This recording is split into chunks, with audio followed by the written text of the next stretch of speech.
Greetings, I'm Barrett and welcome to Meet Me at the Table. Today we're going to begin a campaign playthrough of OrcQuest WarPath. This is a new game that I just received. If you watch my channel, you'll know that I just did an unboxing of this recently, and after reading through the rules, I am super pumped to get this to the table. This is a semi-stealth dungeon crawler, which is really cool, and it also has a fantastic encounter system and a neat patrol system that really brings a new element to the dungeon crawler type experience. So I'm going to go through a quick setup of how to get everything out to the table. I'm going to introduce you to our first quest that we're going to do, and then we're going to jump right into this game. So if you're excited to see OrcQuest WarPath, then I need you to meet me at the table.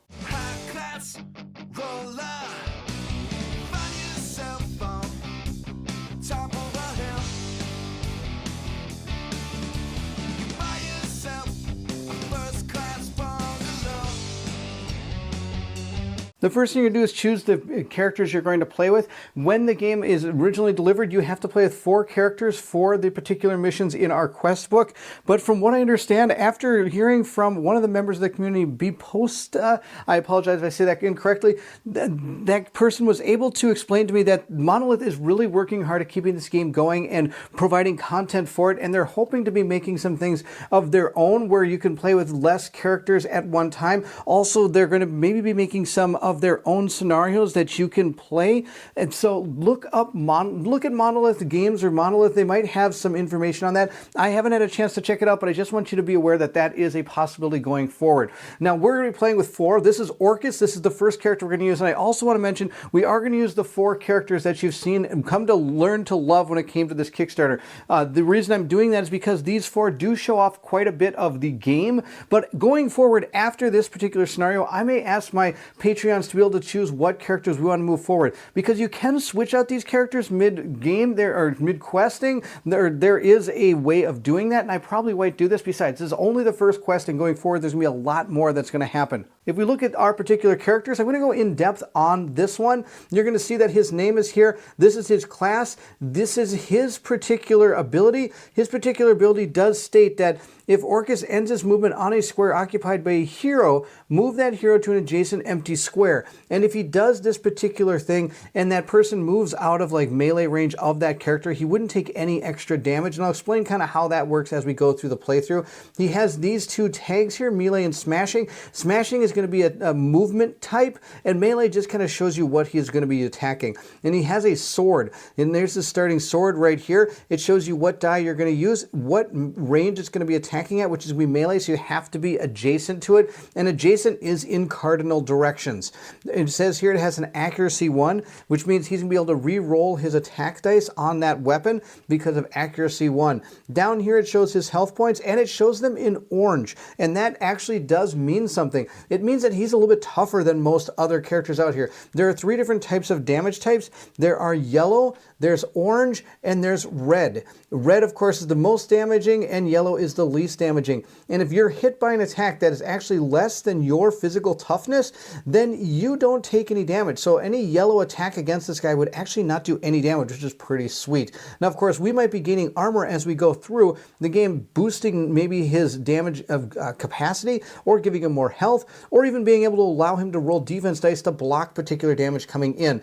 Down here is the weight that our character can carry. He has 10 that he can hold in his backpack, 5 that he can hold in his hands. Right now his sword costs 2. If he's ever able to find other loot that allows him to grab maybe another sword that is 3 or less weight, he at some point would be able to dual wield them, because this one is only one-handed. So he could pick up another one-handed sword. And like I said earlier, he could carry some armor at some point, which is 4 pounds or less. Now I'm guessing that's pretty much going to be about any type of armor in the game, because after all, look at this guy. He could probably carry, he could probably pick up like 19 of me, let alone anything else in this world. So he's probably going to have no problem carrying almost anything around. On top of that, as we move forward, we may gain more action cards, and they're right here. They're in 10, 20, and 30 point increments, and we have to spend our points in order to do that. I'll show you those points shortly so you understand what that is.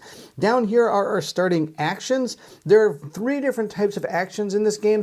There's actions, reactions, and there's boost actions. These are just straight actions. They have the A tag up here. And what you're going to be able to do during the game is 2 actions a turn. And for example, if I decided I could move for 1 action for 6 spaces if I wish to, or I could use both of my actions to move 9 spaces if I want to. I could do 1 action to attack or use both my actions to attack brutally, which will allow me to, I believe, modify my dice up a little bit as I'm fighting. Charge is a signature character action that he has, but everybody else is going to have those particular actions there in some capacity.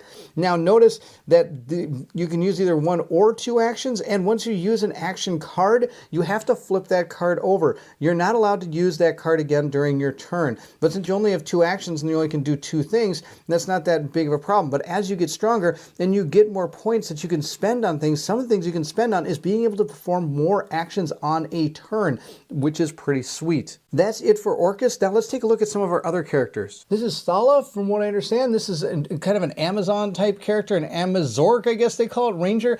The power that she has is heroes at range 1 do not block her line of fire. And I'll explain how line of fire and line of sight works as we play through the game. She does have a bow, which gives her a black and a white die, but it has to be at range 2 to 6. She can't shoot it at melee range or if someone's within 1 square of her.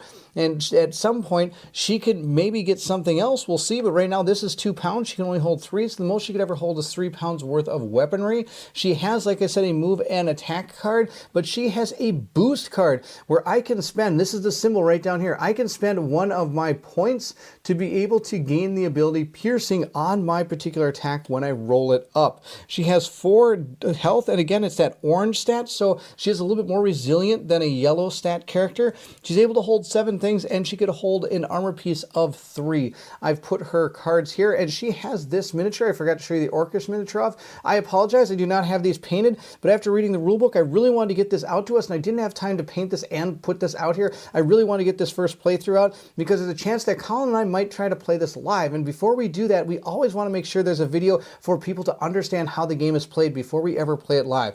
And here's Orcus, the other miniature here. He's got this big giant sword. That guy's awesome. He looks super, super cool. All right, let's move on to our other 2 characters. Here we have Mandar. He's got a staff that can cast a magic spell 3 to 4 spaces, or he can use magic 1 and push a character that's at 1 space away. So he's able to kind of get in there, but you kind of still want to keep him at distance. He has 8 health, but it's a yellow health stat. So now he'll be able to be hit by yellow damage dice that we see. He's got his action cards down here, moving combat, but he can heal. It's going to cost him an action and a couple points in order to heal somebody, and he can heal somebody within line of sight 2 damage. Or he could do all heroes in line of sight, they can heal 1 damage. So he's got some healing potential there. He's got some other skills in here going forward as we move. He also has a few things here that are a little bit different. He has this passive right here.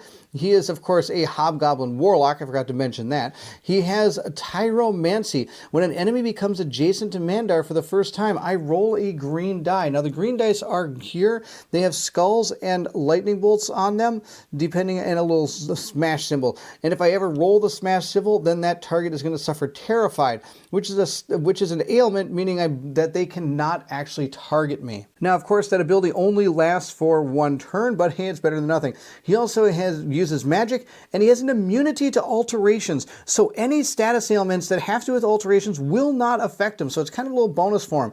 And he has a little thing here. What? That's shiny stuff over there? So he has a lot of actually extra space in his backpack compared to some of the people. He's got the second most, so he can carry a lot of things. Now, one thing I didn't mention is, say you have something you don't want. Say I do not want this staff anymore. I can rip it apart. I can break it, and I can gain the materials from it, which means I would get 2 of these gold symbols here. 2 wood.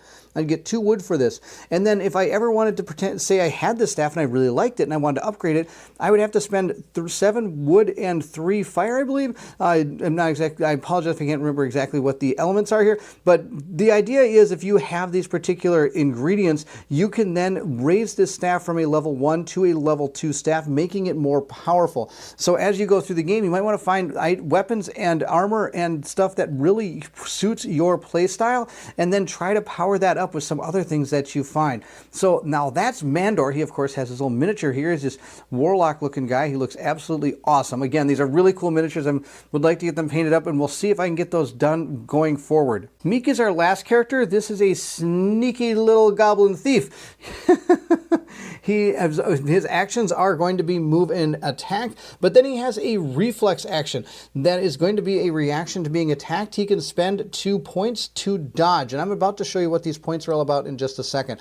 He does carry 2 daggers. Now these daggers are both 1 pound, and he can only ever hold 2 pounds in his hand, so he's at max capacity right now. So if I find something else, I'd have to put one in the backpack in order to put something else out here, and it can't be more than, like I said, 1 pound. He has an ability called Stealth that says if he starts his activation out of an enemy's line of sight, Meek gains invisibility. While he is invisible, he was going to be untargetable, and I do not alert enemies when I'm in their line of sight. He's also able to pass through doors without opening them. He's kind of able to sneak in there, but if there's ever a person right behind that door, then the door opens and he is spotted and he loses his invisibility. And a person that is invisible cannot ever use the smash ability. If you remember, Orcus had a smashing ability on his card, so he wouldn't be able to use invisibility and smashing.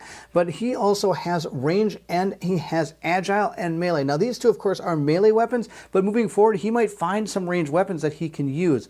Now, one I want to mention is agile. In this game, you have to move in cardinal directions, but if you have agile, you're able to move diagonally. So I think that's a cool way of making more nimble characters gain an advantage in moving as opposed to just giving them more move stat, which is kind of cool. He has 7 health, which we've seen before. He is yellow, so he can get hit by pretty much anything. Those are the 4 characters we're going to play with. Let's move on to some of the other elements. The next thing we have is all the decks of cards we're going to use. The first deck of cards that you see in front of you are going to be the patrol cards, which we'll be drawing at the end of every turn or every round that all our 4 characters go. At that point, we'll move into that phase, and I'll show you the phase of the game as soon as we start the game. We have an event deck. The event deck is built with the generic events plus 2 from every one of our characters. So there are 8 unique events that are unique to the characters we're playing. And if those are ever drawn, no matter what turn it will be for that character is going to have to deal with that particular event. These are orcs after all, so there's going to be chaos.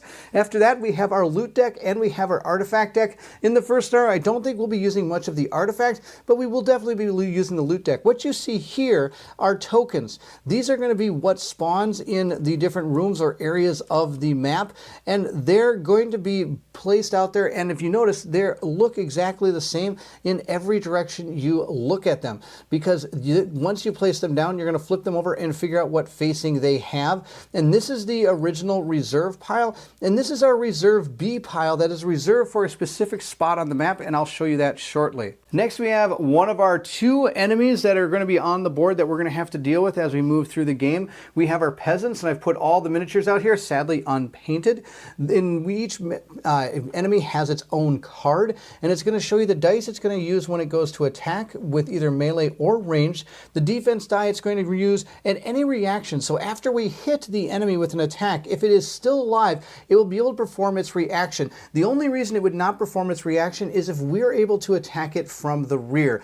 Facing does matter in this game, but only to the point when it comes with the front and the back. There isn't any sides or anything like that, it's just front and back. So if we attack a person in the back, only reaction it has is just to turn around.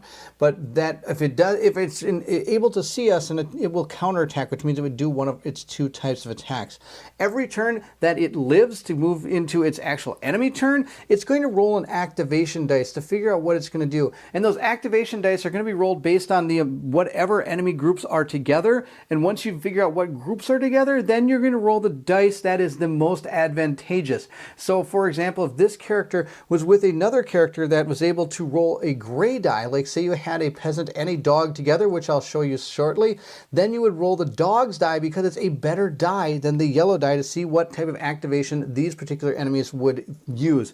They have the stats down here. This is their movement. This is their health. And again, it's yellow, which is good. It means we can plow through them. And then this is what you're going to gain if you destroy them. You'll gain you'll gain 1 loot and no points. But that's okay. If you're ever able to one-shot an enemy, you will gain a point right there. So there is ways to get a point by attacking a peasant and defeating it in one shot. The other enemy that we might face today is going to be the war dogs. The war dogs do have a melee die of gray, so they're a little bit more powerful, but they do roll less dice. Their defense is that they are immune to terrified. So terrified will not work on this particular attack or character. Its reaction is to pursue 4, and then it has abilities called flare and agile. Flare is going to be something that's going to be able to see invisibility. These particular dogs are going to be able to reveal invisible characters up to 3 squares away. But now the ability does not work if it's going through like walls or doors or anything of that. Now, when you do kill one, you're going to get one of those points, but you're not going to get any loot. They move 6 spaces and they're agile. So they're going to be able to move pretty much anywhere on the board. They're pretty quick. They're dogs after all. They're fast. And also, this is their activation dice. And notice their activation dice is a little bit different. If you roll a die and you get maybe an orange result, you're going to not only do the attack, but then you're going to roll one of their blue dice and potentially cause other ailments to my particular characters. Hopefully we don't see any of those dogs. Hopefully they'll stay home and just, I don't know, snack on some meat or something. All right. Those are the war dogs. Now, I have been talking about points. Points. There's everything. You gain points, you use points, you do things with points. Here is what is called the badass tracker. This is going to track our points, and that's probably the last time I was going to call it that. Instead, we'll call them BA points. And as, say we killed 2 dogs, we'd get 2 points. This is the thing that's going to move around and get our points. This is the max amount of points that we can ever have. At some point, if one of our characters goes down, the great god of the orcs will come and save us. They'll resurrect us, but they're going to lower the max amount of points that we can get by 10 to a minimum of 10. So we'd never be able to go over that for that adventure. Now, of course, some of this we'll be able to reset, or we could buy back some of those moving into the next quests at some point. But for now, we start with 30 maximum, and as we go through, we might be able to start destroying them. And if we ever get to the end of all of our turns, and we could decide to maybe spend some of those. So if I ever get to 12, I could spend 10 of those at some point for all of our characters to gain a new super cool ability. But we, of course, have to get there first. And who knows, you might be using these points as you're playing through the game. Remember, I might get attacked by Meek, or Meek might get attacked. I might have to use my reflex. So that's going to cost me 2 of those points. Or if I ever wanted to make an action over the amount of actions I have, it's going to cost me 1 point for the first one I do. So you are going to be spending, and you're just not going to gain them and then use them all at the end. They are a usable resource during the quest itself as well. So it's kind of a give or take. Do I wait to try to build up, or do I use those points to try to make the adventure hopefully a little bit easier, or even prevent myself from dying? Because if you die, that means you lose more potential to gain lots of points. So it's a kind of neat little system that they have here. The last board we have to be aware of is going to be our alert gauge. That's what we have here. It starts at 0, which is off the board, unless of course the scenario directs you to do it otherwise. But as you go, you're going to gain alert status. And there's 3 different areas of the board. There's yellow, orange, and red. As we move forward, if you ever get to the top, you lose the game. There's just too many people knowing that you're around, and there's nothing you can do. The only way to decrease it would be by event cards, or maybe quest conditions will allow you to reduce this track. But normally all this track does is go up and bad things happen. Because the more alert that they are, the harder the patrols will be when they come onto the board. There are different ways that the alert level can go up. First off, if any of the patrols ever are able to get to the particular bell for their particular patrol and are able to ring it, you're going to jump straight to the next one. So if I was at yellow here, I'd just automatically go to the orange one. You don't want them to ring the bell. Ringing the bell is really, really bad. And then it will increase by 1 for every turn that the bell ringer is sitting on that space. Also, the alert levels increase by 1 whenever you have at least 1 alerted enemy and it survives until the end of the enemy phase. Then we're going to start moving this up. Also, some of the event cards or quests could also move that up. For now, it's 0, which means it's off the board. There's only one more thing to show, and that's the board itself that we're going to be playing on. This is our first scenario. There are different tokens that you see out here. We have doors in particular places. There's some beds, some barrels, and these can be broken. If somebody with the smashing ability runs into one of these, it would break and you'd be able to gain a loot card, but only would gain the materials that loot would provide. You don't actually get the loot card. So we have different things here. We also have some desks over here. There's that bell. We don't want that rung. another barrel, another bed, some other doors right here. You can either open a door, you can go bashing through the door, or like you saw Meek, he can become invisible and can sneak into these buildings. There's a small one down here that has a particular enemy token that is going to be something we're going to learn about in our quest. It's going to be actually our secondary objective, so it's cool they don't just have primary, they have secondary objectives, and we'll go through what those are. What you're seeing here, this is where patrols are going to come on the board, and each patrol is going to have its own route it's going to take. And some scenarios or quests may even have more than one particular patrol route. So there can be multiple patrols out on this board at one time. This is where the patrol exit up there. Here's where we're going to start. And then our goal in the mission is to be going out that particular exit there, of course, after we have completed the objectives we're supposed to inside of this particular quest. That's the setup of the game. We're going to, other than potentially some different status ailments tokens and wound tokens and things of that nature, but those are tokens. You'll see them as we go. Let's move into the story behind the game, which is going to be super cool here. It says the kingdom of Istar is expanding. Istara is one of the major kingdoms of the world. It is populated mainly by humans from many tribes scattered across the lands of the northern continent, covered by hills, woodlands, and valleys. It is fringed by the ocean to the west and bordered by mountain ranges to the north, east, and south. These natural ramparts help to discourage possible invasion from outside. Tired of being grouped with savages such as orcs and barbarians by other more civilized peoples like the elves and dwarves, the different strongholds of Stara ended up uniting under one banner. Humans began to be respected by the barbarians for their tenacity in war, even though 5 human warriors were worth only 1 barbarian in battle. Various battles won by the young kingdom of Istara prompted the barbarian king to propose a truce. The new fortunes of the humans attracted the greed of the dwarves. The dwarves had no interest in the destination of the weapons they sold as long as they were not turned against their creators.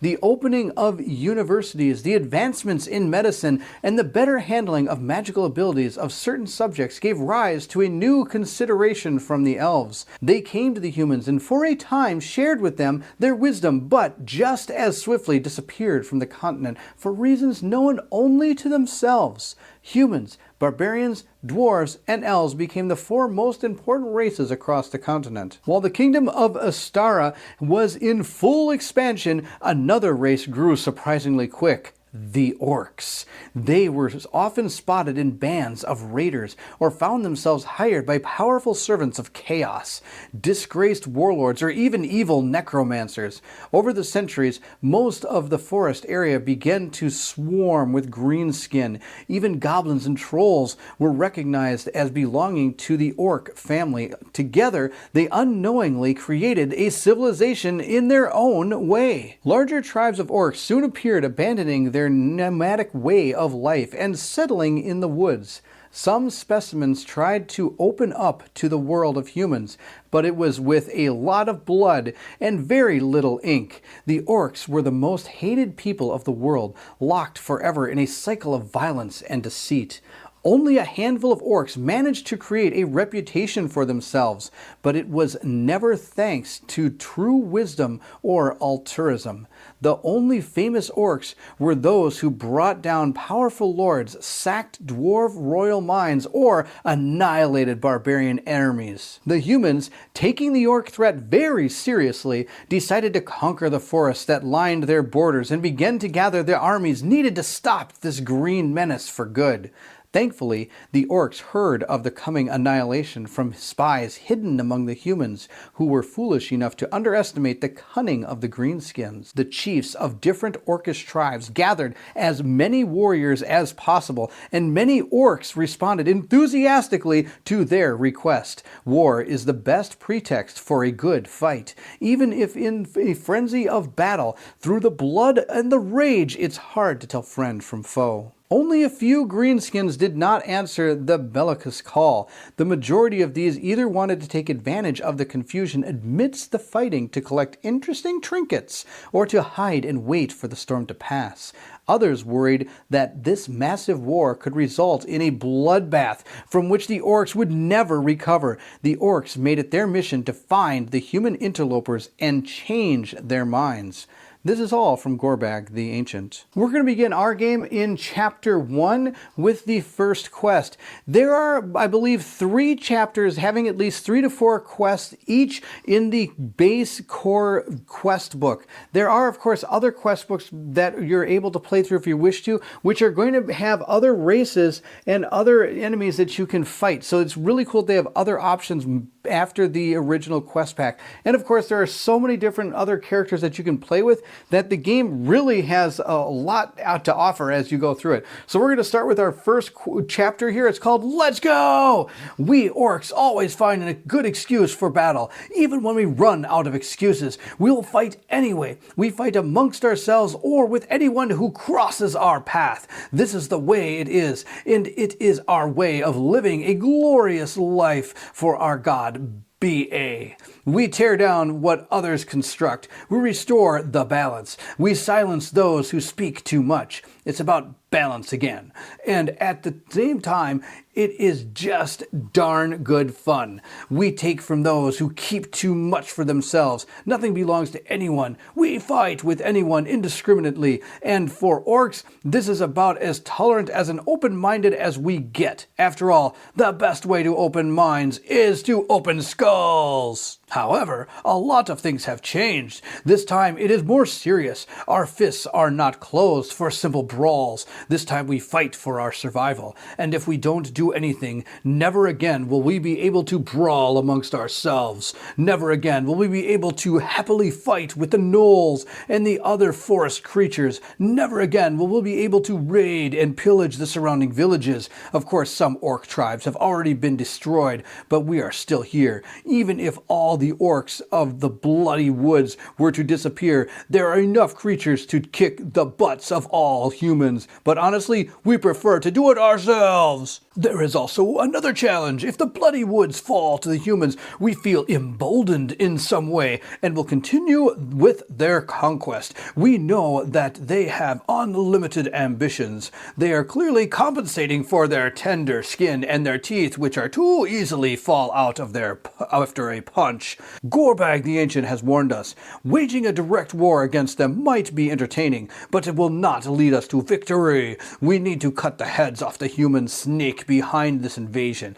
Gorbag has told us of the good old days when some heroes would leave on an adventure and try to resolve all the situations with full-scale battle, where war turned out to be a mistake. Now it is our turn to be the heroes. As pariahs among the greenskin, we are the best candidates to lead this clandestine mission successfully. We are now ready to go to battle against more or less everyone. To the capital! So as you can see, the orcs are awesome. We're going to be moving into Chapter 1, Quest 1. It says here, we have barely left the bloody woods, and we already became bored. While the others are preparing to battle against Istara's army in the field, we are romping through the hills and valleys. A little battle will do us good. Ha ha ha ha ha! A farmstead! This is the perfect time for us to refresh and grab a bite to eat. With a little luck, we could even find something to tinker with. And with that, I'll now explain everything we're going to find inside the scenario itself. First, it does show the main reserve here, which is going to be 8 peasants, 1 double peasant token, and 2 war dogs. Then we have that secondary reserve, which is a triple peasant token and 2 chickens. Chickens, if you walk onto the square, you can eat them and gain back a health point. Then you do want to make sure you keep those 2 piles separate, because this one is going to be used for a specific spawn, where these are going to be used randomly through the spawning of the other parts of the game. And I'll show you again the picture and explain how that works. Now remember when I talked about patrols? We're going to start with this patrol here. If we ever have to put one on the board, it'll be a peasant and a war dog. And as we go up on that track, we're going to be moving into orange and red, which are going to be bringing out more difficult patrols to have to deal with. So we still kind of want to be stealthy, but we want to crush skulls. One thing that this game has that's pretty neat is the fact that not only do you have a main objective, but you have secondary objective too. It says here, it's time to warm up a little and sharpen our blades on the heads of these peasants. So for the main objectives, we have to perform all explorations in all 3 rooms plus the spawn zone A. Kill any enemies that appear, then reach the hero exit. The secondary objective is Isabella's Blue Eyes. The peasants are boasting about having captured a witch. According to them, she has the power to bewitch men with a single look. If what they say is true, we could use her abilities for the battles to come. All we need to do is just find the new owner for these charming eyes. So at this point, if we kill Isabel the Witch, which is going to be that token that I showed you previously, if we see this presence token, it'll represent the witch Isabella, who has a stat block that I'll show you shortly. And it says here, the hero who deals the finishing blow will get the relic card Blue Eye of Isabella. Now this here is a condensed version of the board. This is the one that's found inside the quest book. And like I stated earlier, these are the different places we have to visit along with this patch of, I guess you could call it corn up there, maybe a cornfield up there. And as we spawn these, we're going to be spawning 3 tiles here, 4 there and 4 here. And then we're going to be spawning that secondary group up in that area. Down here is where Isabella is. And these of course are all the different doors, but we don't know what exactly is going to be in these buildings until we explore them. And as you see this blue path here, this is not a river. This is the path that patrol is going to take. And we want to try to stay out of their line of sight, because if we alert them, that's who's going to run for the bell. No, the people in these buildings wouldn't necessarily run for that bell. Only the patrol is going to send a bell ringer. So stopping them from doing that is going to be fantastic. We're going to start coming in over here, and we're going to exit over in this area over there. So that is how our whole map is set up. And it does tell you what tiles you're going to be using right down here. So we have 4A here, 02A here, and this is 7B down at the very bottom down here. This just gives you an idea of all the different tokens you're going to need. I have them already set up on the board, and those are ready to go. And then last we have Isabel the Witch. She has magic abilities. She's going to be able to shoot from a range of 1 to 4. She has 2 white defensive dice, and she has a reaction where she can use Bewitching Look, which is a power that she has. These are her activations here, which means she's going to be able to either assault you, she's going to be using an assault with Disoriented, or assault with this Good Dog, which is also an ability. We're going to get 3 BA points if we kill her, and we're going to be able to gain that particular item as a loot when we destroy her. She has 3 speed, and look at this, she has 4 health, but it's orange health, so it's a little bit more difficult to break through. These are the 2 powers she has. Bewitching Look, Inflict Disorientated to all heroes within line of sight. So you don't really want to rush them all in there at once. I think we might want to go on one at a time. We also have Good Dog. That's going to summon a War Dog on a free adjacent square, so we don't want that one to happen either. Here's where we're going to be entering from over here. So we're going to start our adventure on this side of the map. I do want to mention one more thing before we do. There are some trees out here which we can't go running through. Unless you're agile, you can move past them. But if you notice, there's some darker regions around these. If you're able to start in a square around those, you're going to gain invisible while you're in that area, but then once you leave it, you're going to be able to be seen again. So that, just want people to be aware of that. Also, this barrel here, it's not a token like this one. So from what I understand, if I'm wrong about this, please let me know in the comment section below. This barrel, I believe, cannot be crashed through because there's really nothing to replace it with, from what I understand. Only the ones that you actually have tokens for, what you're able to smash through, from how I understand it. Now, from this particular entry point, we have 2 options. One, we could do Smash City. His movement is called smashing. And an interesting thing about smashing is that you cannot actually open doors, you actually have to smash through them.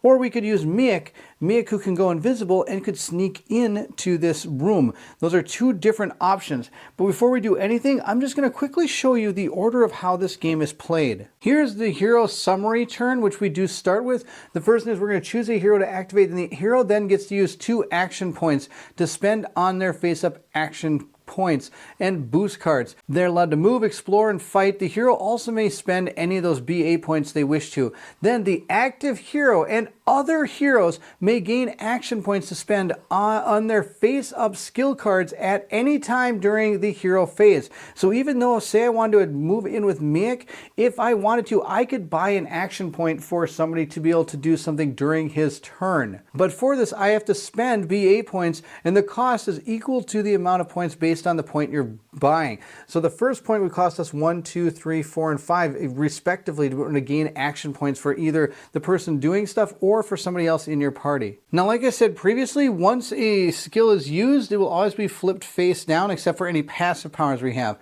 Once the active person has completed their activation, I'm going to draw an event card. At that point, I'm then going to choose another hero to activate, and then when all heroes have activated, then the hero phase ends. It probably would be smart to sneak into this room, but we're orcs, we're going to bash. I'm going to run him in there and bash. So we're going to spend one of our action points to use our move card as a movement of 6. So I'm going to take Orcus here. Now he gets free to get on the board, and he doesn't have to pay any movement to get on the board. But he's going to go 1, 2, 3, bash through this door. He's going to smash into this door, and we're going to populate this room. Now, according to our quest book, there are 3 enemies in this room. Where are they in this room? This is the coolest part of the game.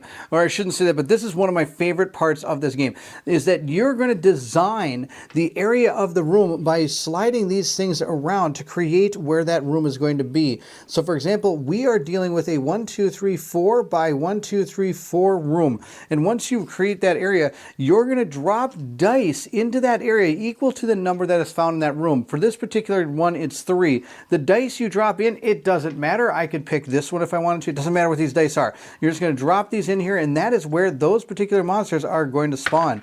They're spawning just like that. Now, if you notice, some of these aren't exactly where they should be, but you just kind of figure it out, hopefully close to what it's supposed to be. They're going to be in those particular places, so let's spawn them there. Now, how we spawn these particular enemies in the room is we're going to take some of those tiles that were in reserve, and we're going to, these are the 3 that were on top. I'm just going to mix them up a little more. We're going to put 1 here, 1 here. I guess this one's, I must be getting some water from a barrel or something. And let's see what other one we have. I think we have 1 more, and he's going to be found right here just standing there minding his own business. So he's moved 1, 2, 3 into this room. Now, if one had spawned right here, I would do damage to it bashing into this room. It'd be pretty much unavoidable damage. You just have to take it. And the amount of damage that enemy would take would be equal to a gray die. Now, on top of that, if, say, this character was here, and we had even another one that spawned right here, not only would this one take the gray die damage, these would both take 1 damage automatically because they were sadly right next to each other when this character came bashing into this room. All right, now that we have our tokens where they are, we have to flip them over to figure out where they are and how they're facing. So we have 2 peasants there. That's actually not good. We've got another peasant facing, well, that makes sense. He's facing the water barrel. And our last peasant is going to, well, be facing the door. That's fantastic. So we're going to grab our models and replace these tokens with the models. So we're going to put 1 here facing in that direction. We'll put another one facing this direction. And then we have 2 miniatures. One's going to be placed here, and the other one is going to be placed as close as you can to that other miniature. So we're going to have just like that. We've got miniatures absolutely everywhere. That's out of control. All right. At this point, he has moved 1, 2, 3. Now he can keep going. 4, 5, and he's got what, total of 6, so he can go 6 spaces, which could end him there if he wanted to. But I do want you to be aware that every person does have what's called a danger zone. The danger zone is always the square right in front of you. If you ever move through the danger zone, you're going to take 2 automatic damage, no questions asked. So you don't ever want to do that. So he's going to move in 1, 2, 3, 4, 5. I think he's just going to stop right there and take a big swing at that guy right there. Unless I can get him somewhere else. 1, 2, 3, 4. Oh, I could bash him through these things. He go 1, 2, 3, 4, 5, 6, but then he wouldn't be adjacent to anything, so he wouldn't be able to make any attacks because his attacks are only melee, so they're only going to affect the cardinal directions that he's standing in. So I think in order for him to damage anybody, he's just going to have to go in 1, 2, 1, 2, 3, 4, 5. He's going to stop right there and just smash this guy really good with his sword. Orcus has used his move action, so we're going to flip that card over, and now we're going to use his combat action. Now, he's only able to use the top part of this because he only has 1 action left. Now, before I make this attack, I do want to mention that if you notice, all of the peasants are facing in that direction. Even though some of these tokens were facing in other directions, the reason why is because when you bash open the door, obviously you're alerting these guys to your presence, so they all turn and face you as soon as you bash through that door. That is why I have all the peasants facing in that direction from where I came from. Now, these tokens are going to be put into like a discarded area, but they may come back. But from what I understand in this quest, I think we have enough that are going to cover all the different rooms that we have. Now, if you were to get something past what we've originally have in the pool, we, I believe, shuffle the whole pool back up and we just start drawing again. We're going to attack this poor peasant here, and to do that, we're going to roll up all our dice at once. There's only going to be 2. I'm going to roll 1 gray die for our sword, and I get to roll 1 white defense die for our peasant. Now, if I'm not able to kill this peasant, peasant, he's going to come back with a reaction, and his counterattack is going to be with his melee because that's standing right next to him. So he's going to attack me with that. So we're going to roll all these dice, see how this goes, and hopefully we're able to take this guy out. Now oh my gosh.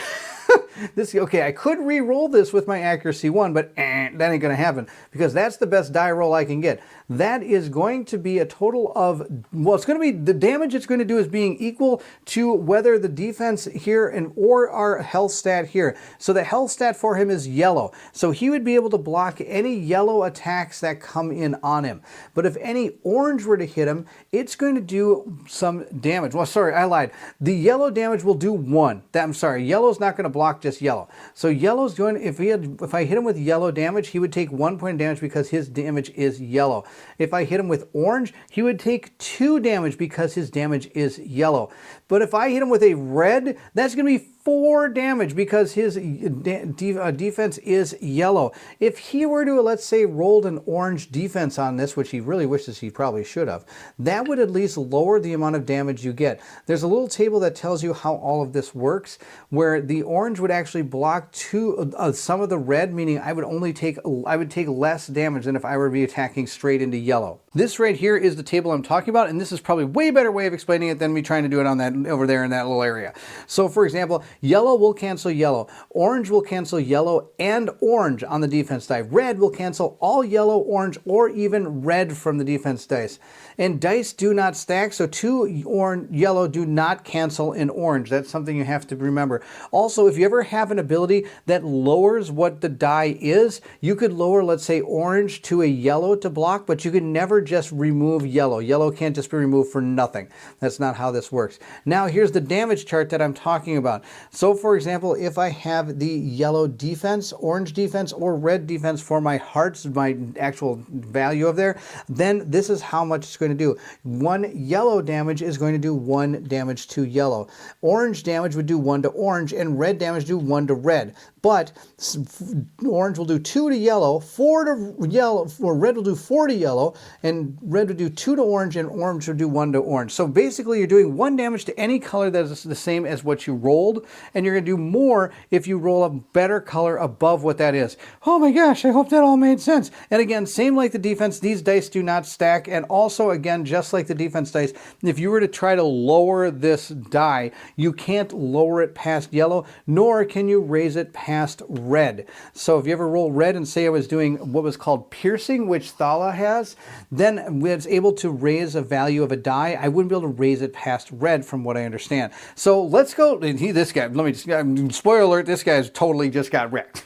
He's super dead. So we're going to be removing that peasant from the board. Since we defeated that peasant in 1 shot, we gain 1 BA point. I'm going to put that up 1. We're 1. That's awesome. We got 1 point. I'm pretty excited about that. We really did a good job there. So that peasant's dead. Super good. And that's the end of Orcus's turn. Now, something going forward we might want to think about is I could spend 1 BA point to give myself another action to use a card I haven't done yet. So at some point in the action phase of all of our heroes, I could choose to maybe activate this charge ability, which means he can move up to 4 spaces, and if he moved at least 1 space, he's able to attack a character that he moves next to after turning his facing. So charge is actually pretty good. So it might be something we want to keep in our back pocket. Now, before we figure out who our next orc is, though, I do have to go to the last part of that hero's activation. He has to draw an event card and see what happens. He has found it is not that hard. The hero can restore a skill card. Oh my gosh, that's awesome. So he could either get his movement back or he could get his attack back. Now, this would be really awesome, I think, later in the game. There's not much he's going to be able to do with one of those 2 from where he is. Now, sadly, if I had known I was going to draw that card, I might have moved more into an area where I might be able to make an attack again, because I could spend an action then to use an attack. But we're going to pull back. I'm going to get back my movement card. Why not? That's cool. And then we're going to discard this. That's only going to use once. Now, of course, I believe if all the events are done, you just reshuffle them back up.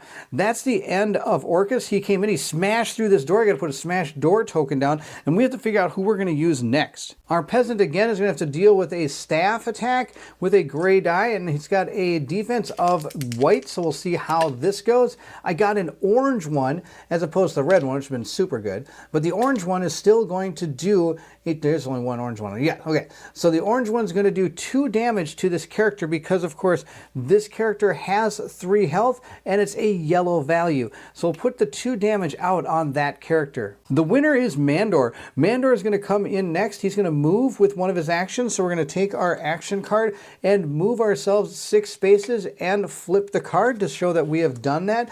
1, 2, 3, 4. He's actually going to stop right there, and then he's going to make an attack with his second action. We're going to flip that card and giving myself the ability to use my staff, which has a magic of 3 or 4 range at a gray die. So he's going to be able to move 1, 2, 3. I'm just going to zap that guy. I should say not move, but attack. I'm going to attack that guy with my staff. Now that that's done, this character is going to attack back. It's going to use its reaction, which is going to be counterattack. And it does have a range of 2 to 4, so it can range attack me. So it's going to roll up 2 dice. It got a total of 1 yellow and 1 orange. And sadly, Mandor has yellow health, so he's going to take 2, 3 damage because the orange is going to do 2 damage and the yellow is going to do 1 damage. At this point now, Mandor will have to gain an event card. Let's see what has happened to him. It says, "You're lucky, nothing happens." It's time to get the Amazon in. She's going to come in next. 1, 2, 3 with her movement for her first action. After that is done, we are going to flip this card. Then she's going to make an attack. So she'll make an attack with this card here. And I think I could use my boost if I wanted to. I could spend the only point I have to make a piercing attack, but I don't think we're going to do that. We're just going to attack normally with our bow. That is going to be able to roll a gray and white die from a range of 2 to 6. So we're going to shoot 1, 2, 3. I'm going to shoot that enemy right there. We'll roll up our dice and see how we do against this. I've gotten my 1 defense and my 2 attack dice here. Oh my gosh. I one-shotted that guy. He just took a mountain full of arrows in the face, and he's going to take way more than 3 damage. He took 5 damage is what he did. This guy can only block 1 damage. Now, something I do want to make sure you understand is this die is not helping at all. You can only cancel things of that value or higher. So if I had rolled an orange, I could have canceled an orange. But a yellow is not going to lower what this damage is going to do. So I actually did 4, 5, 6 damage to this guy. He only has 3, so he is super dead again. I'm going to gain 1 B8 point, and I'm going to gain a loot card. I forgot to get that for Orcus. So Orcus is also going to get a loot card. Let's see what Orcus got. Orcus got himself a shield, so he can give himself a shield. This weighs 2. He can hold up to 5 things. So I'm going to put this here for now, but at the end of the turn, I can choose to reorder my equipment and we'll be able to put that shield on. Now, of course, Thala is also going to get one, and she got herself a skull. What is this? Defense. It's only used for people that can use staves, so that means it's only going to be good for Mandor. Mandor could use this to give himself some defense, but it's on her. She's the one that has it. If she wants to at any point, she can break this apart to give myself some materials if I want to maybe start working on getting my bow powered up. But for now, we're just going to put this in our backpack and move on. Now, at some point, if I wanted to, I could give this to him. If he's right next to me or something, I could give it to him just fine. We're orcs, we throw things. I could even throw this at him, and he might take damage dice equal to the distance of throwing an object at people. For example, if a hero is within range 1 or 2, then I could throw this person, it's totally safe. But if it's within 3 to 5, that person's going to suffer a white attack die, and at 6 to 8, they suffer a gray attack die, and you cannot throw loot beyond the 8 squares. What's here? 1, 2, 3, 4, 5, 6. Wow, it's a long ways. So if I wanted to give this to him, at some point I would be able to just give it to him because he's right next to me and it wouldn't do anything to him. Thalia has gone. We'll draw her event card and see what is happening to her. Hop. This is going to be for Nandor. It says here, an unnamed enemy in Nandor's line of sight suffers polymorph. Oh, all right, that's fantastic. So that means that guy is going to turn into a chicken. The first thing we have to do, though, is we have to remove the enemy from the board that we killed. But to do that, I want to explain what line of sight and line of fire is, because there's two different things, and I actually made an illegal attack that we have to adjust here in just a second. So line of sight is blocked by walls, dead end wall corners. For example, a corner like that would block line of sight, and also closed doors, high furniture, any type of massive characters. These are not considered massive, they are regular sized characters. Anytime there's any smoke screens, and of course the edge of the game board. That's what blocks line of sight. So I can see through Mandor without any problem. The problem is when it comes to line of fire. In addition to elements blocking line of sight, the line of fire is also blocked by characters and tree trunks. Now the good news is I actually didn't make an illegal shot, because I just remembered Thala has that ability that says heroes at range 1 do not block her line of fire. I thought I would have to have moved to here in order to make the shot to kill this guy, but from where I am, I'm actually doing just fine. I can move right here. But of course, we also have Miek coming in. Miek might want to get in here, so maybe moving that way would be fine. But it's really not going to make too much of a difference, because the only thing that, when you go to move, the only things that are going to be obstacles that you can't cross would be pillars, closed reinforced doors, edge of the game board, and walls and dead ends. Now, if you have agility like she does, you can ignore other things such as like closed doors, furnitures, tree trunks, enemies of heroes and heroes of enemies. As long as there's, the way Agile works is a unique system. You can, as long as one of the two areas you're trying to pass through diagonally is clear, you can pass through it. So for example, a person with Agile can move diagonal past this broken out line here, because this is clear and that is not, if that makes any sense. So it's a little interesting. But Miek is going to come in the game. We're just going to get him in the game. Miek's going to come busting in. He's going to use his action to move 7 spaces. We're going to flip his card. Oh, I forgot to polymorph this guy. The guy turns into a chicken. So we're going to take our chicken tile and stick it out on the board the way that he was facing. And remember, I could step into that space and eat the chicken, and I get to I get a health point back, which is fantastic. Now, sadly, this creature will be up for its next activation, so I think we might want to eat them. So let's get Miek. Miek will go in and eat it. Why not? Miek will eat it. That'll be great. Actually, oh yeah, Miek will eat it, because maybe we could have had Mandar eat it. Oh, Mandar doesn't have a move action anymore. All right, Miek's going to use his movement. 1, 2, 3. Well, let's see. He's going to start here. 1, 2, 3, 4, 5, 6, 7. He's going to eat this chicken and move right here. It's not really going to help him, but at least we don't have to worry about that peasant coming back. We ate the peasant, not a chicken. All right, and we're going to make an attack against that enemy right there. Now remember, Miek can move diagonal. He can move all over the place because he's agile. 1, 2, 3, 4, 5, 6, 7. So I'm not getting into the danger zone here. I'm just walking right by it. And I'm going to go and attack him. And of course, he did start his activation outside of where this guy could see him, I believe.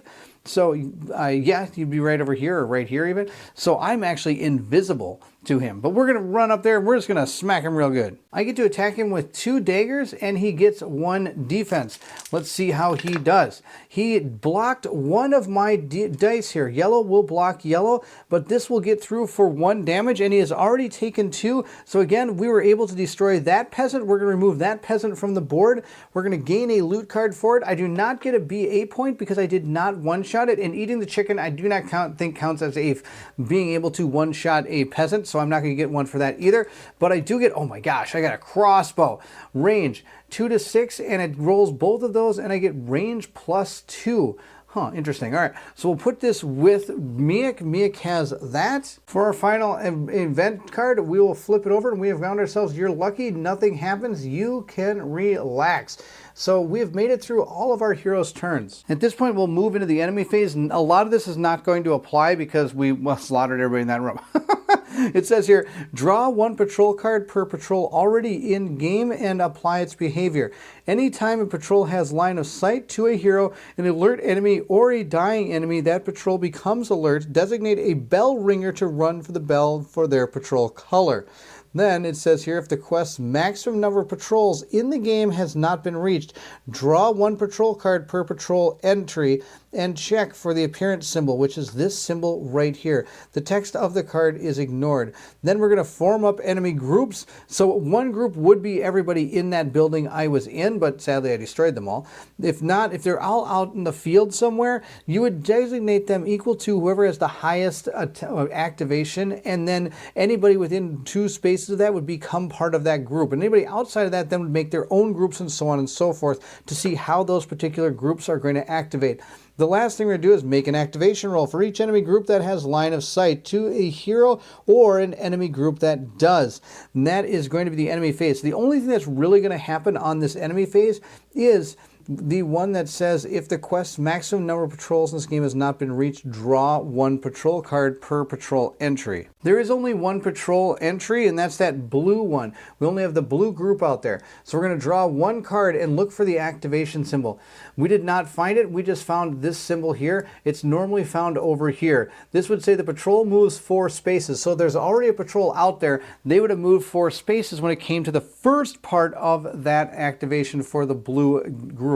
But nothing's going to happen because there isn't anybody out there, and we were actually just looking to see if that symbol would put one out there. The last part of the whole round we have is our end of turn phase. We get to flip the skill cards of all of our characters back to the other side so that they are now active for the next turn. I'd be able to resurrect any fallen heroes, learn any new skills. So if I wanted to buy any skills, we only have 2 BA points, so we can't buy anything yet. We need at least 10. Then we also can organize our stuff. This is where we can throw our stuff around if we want to. And then we can craft our gear or enchant any weapons or armor that we have. Now, a lot of the crafting and enchanting is probably not going to happen in this one, but I'll at least explain a little bit about how that works. I already kind of explained crafting. Now, enchanting is something a little bit different. As the game moves forward, you're going to be able to get enchantments. So, for example, this could be an enchantment we might get. And we'd put it on our weapon on this side. And then as we attack, we're going to roll the green die. And it says here, remove 6 enemy attack dice. And if we're able to do that, we're then able to slide this over to this side so that we gain this permanent bonus on this weapon going forward. Now, of course, like I said, we're probably not going to see too much enchanting because you need certain items and resources in order to do that, and I don't know if we're going to find them in that loot deck. Normally, I believe you get a lot of the enchantment stuff from some of the relic stuff. So the only thing we have that we can do is maybe toss a few items to each other, but I don't really have too much to toss. I could toss the crossbow back to her, but that's 1, 2, 3 spaces, so I'd have to roll a yellow die. Potentially could hurt her throwing a crossbow at her, and her bow's doing just fine. Now, as for these two, they are standing next to each other, so I am going to give this to Mandar, and then he's going to put that shield on. Remember that shield that we found? We're going to put this shield on to give ourselves a great defense going forward. Of course, I could be completely wrong. I have not looked at any of these decks, so I don't know exactly what's in every one of them. Remember when I mentioned that Mandar is the one that can use this? It's because of this symbol down here. He's got a little staff symbol, and that signifies his class. His class is able to use it based on that. So I'm going to give him the skull. It gives him 1 white defense, which is similar to the way that the peasants are doing. It's not the greatest. Now, Miek, of course, also has this. It's a crossbow, but as you can see, it could only be given to the ranger class that has this particular symbol on it from what I understand. And Miek doesn't have that. He's got this little knife symbol kind of for a thief or like rogue type character. So he's just going to keep this, and who knows, I might even break this as time goes on to be able to gain some of these resources. 2 of those isn't a bad thing. All I would need is 5 more in order to upgrade his dagger to something else. Of course, going through this adventure, we might find a better dagger. Who knows? We have a long road ahead of us moving into the second round. Now, remember, we have a secondary objective down here that I really like to try to get. Now, if we go through this door, it's going to spawn everything in that zone. So that might be the next thing we have to deal with. Of course, dealing with that might alert us to any of these patrols that are coming out, but that's okay. I think it's time to continue moving.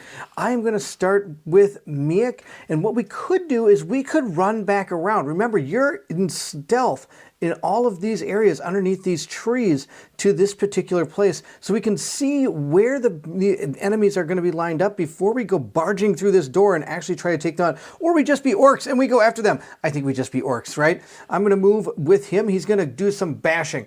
I am going to use my move card to give myself 6 movement. Hopefully that's enough to be able to get to where I need to in order to smash some heads. 1, 2, 3. He's going to bash through this door here. He's going to smash it, and we're going to have to spawn that area up there. That cornfield, again, is a 4x4 area, and there are 3 tokens in our reserve that we have to spawn, so we're going to drop 3 dice in there. Now, we have to spawn everything in that reserve pile, so we'll spawn all 3. You don't shake them, you just drop them in and see where they go. So we have 2 right here, and we have 1 all the way over in that area. So we'll place our tiles down, we'll give them a little mixy here, and we'll put 1 here, and the other 2 up here. Now my hope is that the triple peasant one, which is one of these, is facing that direction, because if they don't see us coming, then they're not going to notice us, which is pretty good.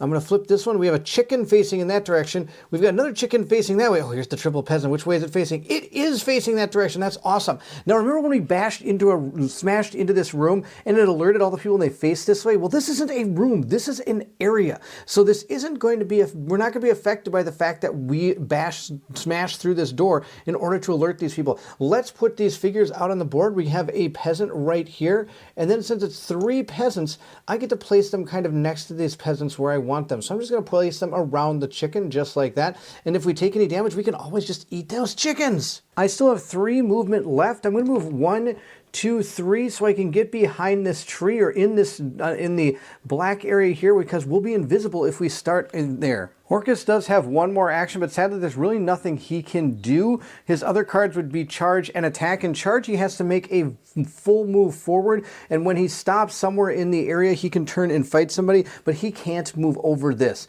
So I've thought about maybe putting him here, but then charging forward isn't going to get me into an area where I can fight something, so I'm just going to stay back there. So next turn, I can start my turn in here, and as long as you're in this area, you are invisible. With that complete, we're going to draw his event card and see what we have found. We found this one, Disturbed. Enemies who are not adjacent to a hero turn towards Thalula. Oh, that's terrible. All these guys are going to turn. Oh, what a horrible card to get. Oh my goodness. So these are all going to turn and face in this direction. That was absolutely horrible. That's okay. We'll continue on. I mean, after all, we're orcs. We did bash down that door, so I guess they are going to kind of know we're coming at some point. That's the end of his turn. We're going to move into Miek's turn next. I think he can get in there and maybe take out one of these guys. And well, at least we'll see if we can. Miek is going to use one of his actions to move, and then his second action to do a combat attack with his 2 white dice. I was really hoping I could get over here behind one of these people, but I don't think I can. We'll see how we can do this.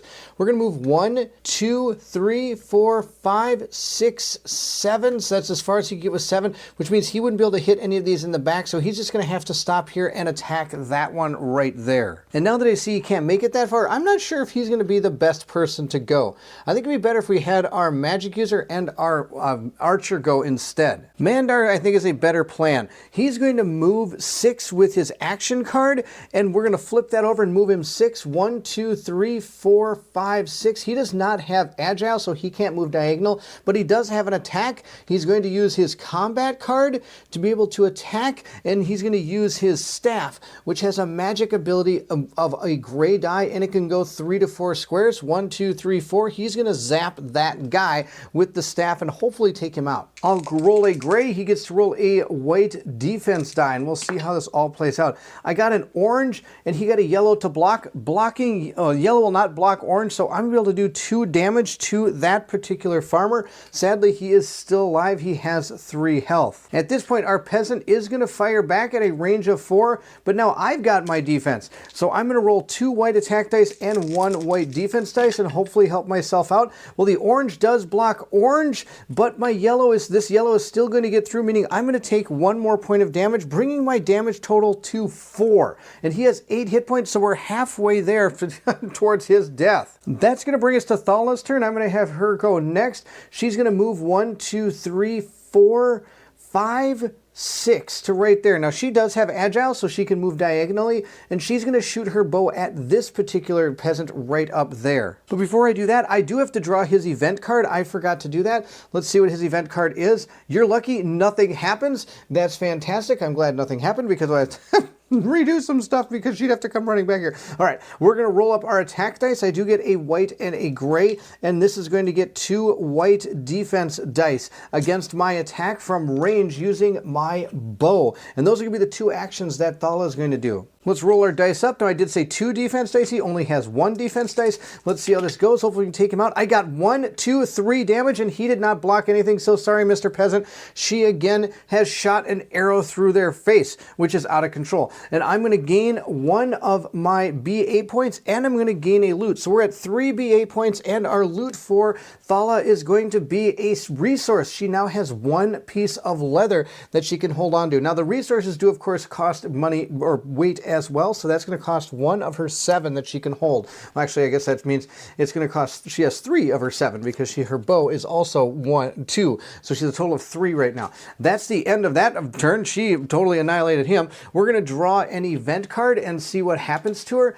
She has found You're Lucky, nothing happens. Miek is the only person left. He is going to do a move, which is going to move 1, 2, 3, 4, because remember, I don't want to stand inside of their danger zone because I could take damage. So I'm going to move here 3 and then 4 to right here and attack this peasant right there. Hopefully be able to take him out. Our peasant does have 1 defense dice, and I have my 2 attack dice from my 2 daggers that I'm dual wielding. So we'll roll all these together and see how we do. Oh, he blocked 1 of my attacks, meaning I was only able to do 2 points of damage to him. And he's going to be able to counter attack because I'm right next to him. So he's going to roll up 2 attack dice and try to hit me. Let's see how that goes for him. He was able to do 2 damage because I have yellow defense just like him, so we're placing 2 damage down on my character. That did not go as well as I was hoping.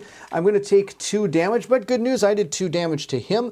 And I'm going to put my 2 knives black, and we're going to draw an event card, and that's going to be the end of our turn. And we have gotten what says, You're Lucky, good, nothing happens. That's fantastic. Now that it's the end of our turn, I'll draw our next patrol card and see what we have. We've gotten nothing because there's no symbol up here telling me that any of those patrols are coming on the board. Since there are no patrols that we're going to have to deal with, the next thing we're going to do is form our enemy groups. In enemy groups, there's 3 different ways to form enemy groups. One is if you're in a room, say you're in that room that we were in the back here, anybody in that room would be 1 enemy group. But outside or in corridors, it's going to be anybody within range of 2. They're going to become groups of people. So for example, these 2 being within that range is going to become 1 group. They're all going to activate based on 1 roll. Now say I had a war dog sitting way over here, he would not be part of that group because he's more than 2 away. If he was here, he would be part of that group, and they would all activate together, and they would take the best activation dice. Now the peasants only activate with a white die, but the dogs activate with a gray die, so we would roll our gray die. Now in this situation though, the dogs would still roll their gray die, but then the peasants would roll their white die to see how they activate because they would be considered 2 separate groups. Lucky for me, there are no dogs on the board, so we're just going to activate these peasants. We'll roll up our die and see what they're going to do. Oh my gosh, they're going to go into cowardice. I thought that was assault for a second, but I don't think there's any way to get assault on this die. So they're going to do what is called cowardice, which means they're going to move up to their maximum range value of the closest hero and perform an attack. That means this one is going to move 1, 2, 3, 4 over to here, let's say, bringing its 2 damage with it, and it's going to attack Miek because that's the closest enemy, and he's going to move 1, 2, 3, 4 over to here. Let's see here, 1, 2, 3, 4, yep, just like that, and again, attack Miek. Both of these characters are attacking Miek. This is absolutely terrible. I should have waited around so I could have got my big bruiser up there. One thing I forgot about is the fact that I am in the cornfield. Anybody in a cornfield gets 1 extra white defense die against range. Now, for this full turn, I'm not going to do it because I had 2 guys fire at me with range, and I failed to roll extra dice for our peasants. So for this round, the peasants are also going to fire just to maybe equal it out. But I do want you to be aware that those cornfields do give you 1 extra white defense die. And this is a good point to talk about something. that would mean that this character, I could then roll 2 white defense dice with this peasant. If I were to have, let's say, 3 and I were to add another white defense die, you cannot do that. The most of any colored dice you can roll is 3. Now that doesn't mean that you can't roll 2 grays and 3 whites like that, but you can only roll ever 1 or 3 of any single color of dice. So in this particular instance, I am not going to roll my defense dice for Miek because it's only fair that they get a couple free shots on me because I got a couple free shots on them. So let's roll up our attacks for them. The first attack is going to be 3 damage. I don't think I want to take 3 damage. So I've got a trick. I've got one trick here, and that is that I can use my reflex action. It's going to cost me 2 of my BA points, bringing me down to 1 BA point, but I'm going to use that, and I'm going to exhaust that action card to dodge the attack, which allows me to ignore the damage and move 1 square. So I get to move 1 square, and I would also get to ignore any danger zones. So if I did have a person here and I dodge, let's say this attack, I could move 1 space here and ignore that danger zone. But that's not the case. I'm actually going to use my agile ability to move 1 space over here and devour this chicken as I move onto that space, being able to heal 1 damage. So I'm going to go from 2 damage to 1 damage for Miek. That was absolutely awesome. That was super good. Sadly, I only am able to dodge 1 time. Now we're going to be able to attack for the second attack at ranged. And like I said, this is that cornfield where people should be rolling an extra defense die, a white defense die in this ranged area. But like I said, I got a ranged attack with him and with him without doing it. So I'm going to be able to, I'm going to take both of these ranged attacks for Miek. But again, do be aware you should be rolling a white defense die whenever you're making ranged attacks at an enemy inside this cornfield. The last attack with my peasants is going to do a total of 2 damage, which is 2 yellow, and I do have yellow for my defense. So that's put Miek's at 3 damage. Our enemy phase is complete, and we do have 1 alert enemy on the board or more, so we are actually going to move our alert gauge up by 1. So it's now sitting at the 1 position, and hopefully it doesn't start gaining any more strength, or we're going to be starting to see some worse patrols, if of course they ever show up. I'm going to flip over all the activation cards on our characters so we're ready for the next round once we go into the end step here. There's a few other things we're going to have to do. We can, of course, resurrect, learn new skills, organize, craft, or enchant weapons and armor. We're not going to be doing any of that. We're just going to move into the next round. From where we sit, I need to try to take both of these enemies out before and I don't want a patrol to be able to see my characters. So we have to take them out from range, meaning I'm going to have to probably shoot through this cornfield, which of course does give them a extra white defense die. We're going to start with this character right here. 1, 2, 3, 4, 5 spaces away. Her bow only shoots up to 6. Well, so she's got plenty of distance to be able to shoot this guy. So she's going to spend her activation to attack. She's going to use her attack action as 1 action, and I'm debating about if I want to use both of my actions to be able to attack and use brutality. I think I'm going to do that, which means I'm pretty much guaranteed a kill on this. What brutality does is it allows you to lower the defense die's ability. So if it was orange, I'd be able to lower 1 die to a yellow, but I can never remove a yellow to a blank. You can never decrease yellow past its a yellow state. But doing that is going to cost 2 actions, which means I wouldn't be able to move. But at this point, I think it's best to take these characters out and then regroup down here later and be able to go into that next room. So let's see what she can do with her attack. This peasant only has 1 white defense dice, but he's going to gain another one because I am shooting into that cornfield. Let's see how we do here. I got him with 2 orange, and he has a yellow and orange, and using brutality does just the opposite of what I mentioned earlier. It actually raises one of my attack dice up 1 notch, not lowering defense dice. I apologize, I had that incorrect. It raises an attack value, not lowering a defense value. The ability that allows you to manipulate defense dice is called a defense. So a defense would be able to raise this yellow one, for example, to an orange. But we did brutality, which turned this orange into a red, which means these 2 oranges are going to cancel each other out. But I'm sorry, this yellow is not going to be enough to block that red. I'm going to be doing enough damage to destroy this peasant. This peasant goes off the board. Now, this peasant, of course, was not killed in 1 shot, so I'm not going to be able to gain the BA point for this, but I am going to gain a loot card. Our loot card for Thalia is going to be a resource. She's going to gain a wood. So she has a leather and a wood. And if we ever want to upgrade our bow, I'm going to need 7 wood and 4 of this other element that we can use to upgrade it. I only have wood and leather right now, so I don't really have much that's going to get that far. I am going to end my turn, so we're going to grab an event card and see what we have. We have Let's Go. This is his particular attack or event card. This is Orcus's event card. It says, until the end of the hero phase, double actions only cost 1 action point. Oh my gosh, that's absolutely fantastic. Okay, that's killer. I'm going to put that in the middle of the board so I don't forget that. That gives me the ability to hopefully destroy that guy. But first I'm going to use Miek. Miek is going to use a double move. He's going to get, because he can use the double actions as single actions. So he's going to first do a 10 movement, and he's going to move 1, 2, 3, 4, 5, 6, 7, 8, down here, 9, 10. He's going to be basically outside that thing. It's off the board. I apologize. But he's going to gobble up this chicken on the way so he can remove 1 damage, bringing him to only 2 damage. That's going to be his first action. I think that's probably the only action he's going to do. We'll draw an event card for him. He is going to end his turn, and it says spotted. Miek loses invisible. Well, lucky for us, we don't have to worry about that. He was not ever going to have to worry about it. Then we're going to use Mandar. Mandar is going to use a move first. Might as well use a double movement of 9. 1, 2, 3, 4 to right here.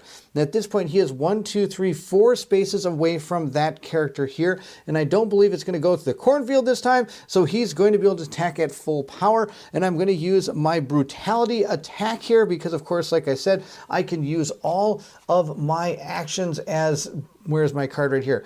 All of my, until the end of the hero phase, all double actions only count as actions. So we're going to attack with brutality. Let's take this guy down. This guy doesn't have much hope. I get to roll a gray die against his thing. I've got a yellow, which is going to transfer to an orange, which is going to do 2 damage. He's already taken 2 damage, so he is going to be off the board. He has no damage left. Again, I don't get the BA point because he had already been hurt, but we do get a loot card, and I was able to gain 1 wood. He has finished his turn. We'll draw an event card and see what we have found. It says pickpocket. Miek draws a loot card if he's adjacent to a non-named character. He is not, so that does not take place, but that sounds super awesome. And now we'll move into our last person's turn, Orcus. Orcus is going to use a double move to be able to give himself a total of 9 movement. So he's going to move 1, 2, 3, 4, 5, 6, 7, I think, to right there. And I think I'm going to put Miek in front of the door. I'm going to have him go in first. Maybe he can be kind of tricky and take somebody out before we have to all come rushing in. But that's going to be the end of our orc's turn. We have come to the end. We're going to draw our patrol card now that we're going into the enemy phase. Oh, I have to draw an event card for Orcus. I forgot about that. He has gotten, it's a trap. Roll a green die on a skull. The hero suffers 1 automatic damage on a lightning bolt if agile. Okay, well, oops, I stepped into something gross. I'm just going to roll the die right here on the board and see what happens. Rolled up here. I got a skull, so that means Orcus does take 1 automatic damage, but that's okay. That's only the first damage he's ever taken. He's doing just fine.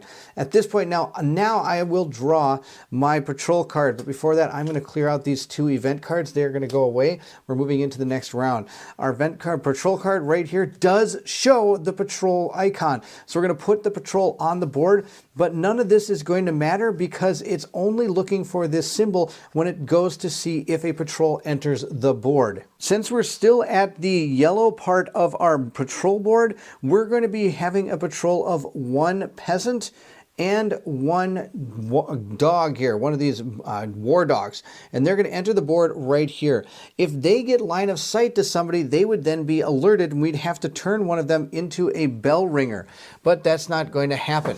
And I want to mention that the other members of the enemies that we found up in the cornfield, those wouldn't become bell ringers because they are not patrols. We're going to put this patrol symbol right next to them to show that they're patrols, and if we do get spotted, we're going to flip it over, and then this symbol the token becomes a bell ringer symbol, and you'll put it on the character that is going for the bell. In this situation, no matter what happens, it's going to be him.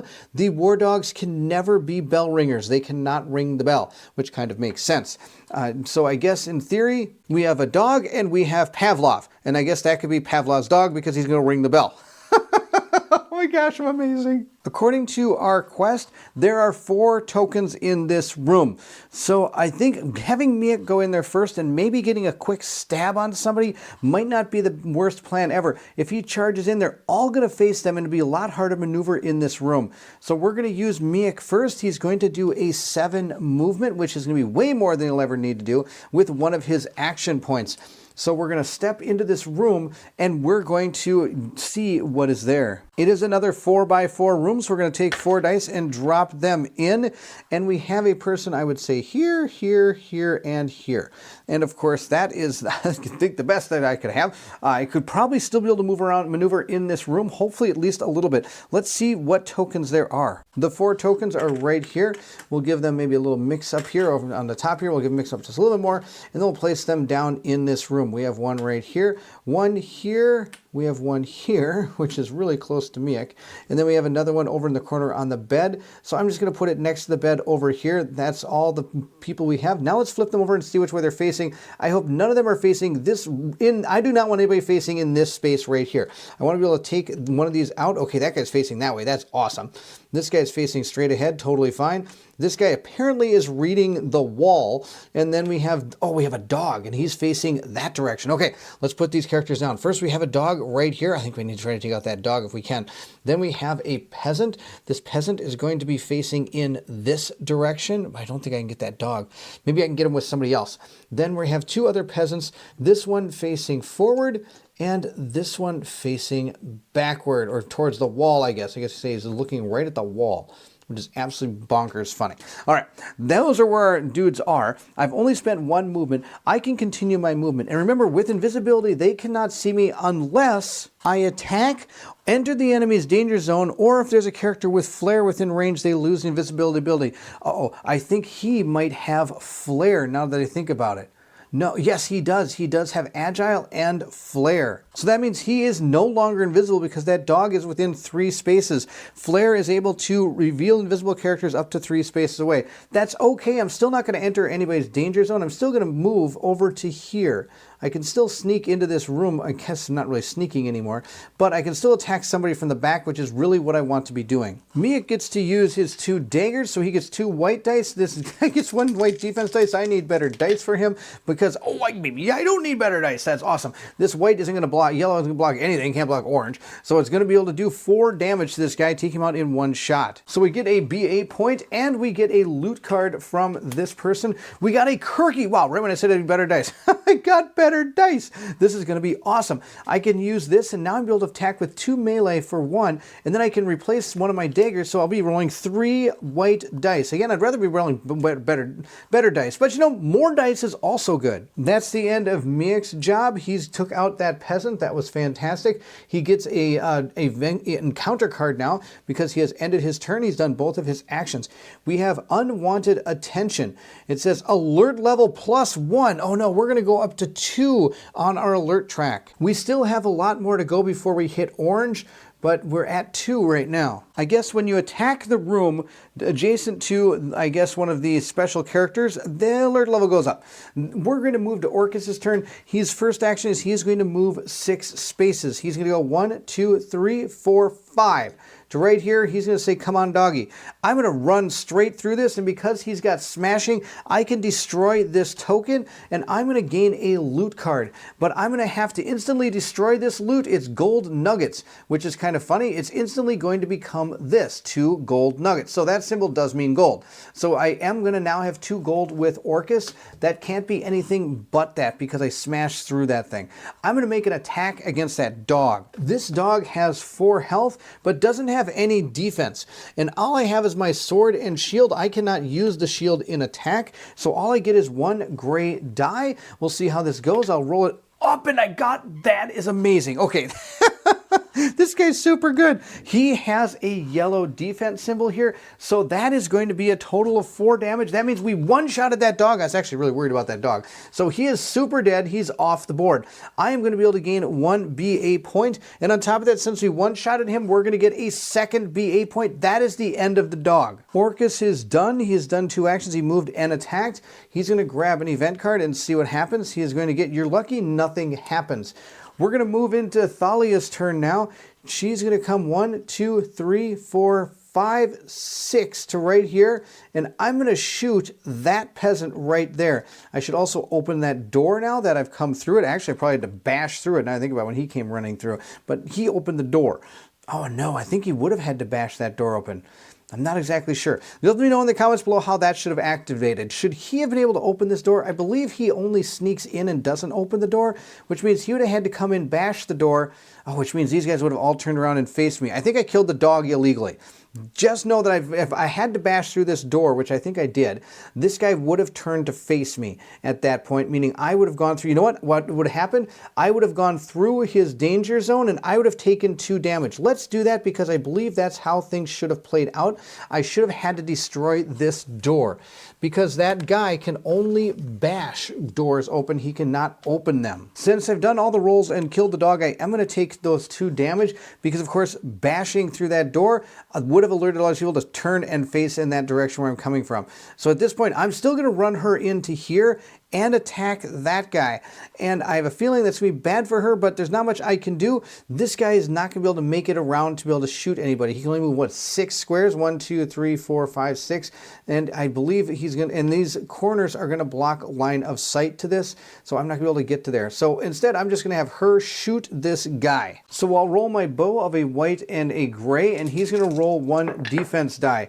And I did a total of 3 damage, and he did not block anything. Again, we have a dead peasant. So we're going to take the peasant off the board, get a BA point. We're up to 5. Wow, this is how you do it. I'm going to get a loot card from killing him. I got myself metal, so we're rolling in resources right now, and that's going to be the end of her turn. Let's draw an event card and see what happens to us. Badass blessing. I get 2 badass points. Oh my gosh, that's amazing. Okay, I said the word twice. I said I was going to get anywhere, but it's worth it when you get 2 of them. All right, we're going to get up to 7 BA points now. We are just rolling in these things. We were able to get a whole bunch of them during that fight. That was fantastic. Now, it's not over yet. There is still 1 more person to go. And I have 2 options. One, I could come 1, 2, 3, 4, 5, and shoot this guy from the doorway if I wanted to, but that would alert this entire legion here, just charge and attack this guy and probably slaughter him. So instead, he is going to turn and go 1, 2, 3, 4, 5, 6 around the horn there, using his movement card. Then I'm going to use this. I'm going to spend 2 BA points and an activation point to heal in line of sight up to 2 damage from a hero in line of sight. And Mandor, I don't see why he's not in line of sight of himself. He's going to heal himself 2 health, leaving him with 2 damage. That's the end of his turn. We'll draw an event card for our group and see what we had. Oops, what's this say? The hero moves 2 squares ahead, alert level +1. If the hero hits an obstacle, the hero moves 2 squares ahead. So I have to move 2 spaces ahead. So I'm going to go 1, 2, which isn't going to hit an obstacle, which is fantastic. 2 squares ahead. Alert level +1 if the hero hits an obstacle. I did not hit an obstacle, so I don't have to raise the alert level, but I did sadly move farther than I wanted to, but it's okay.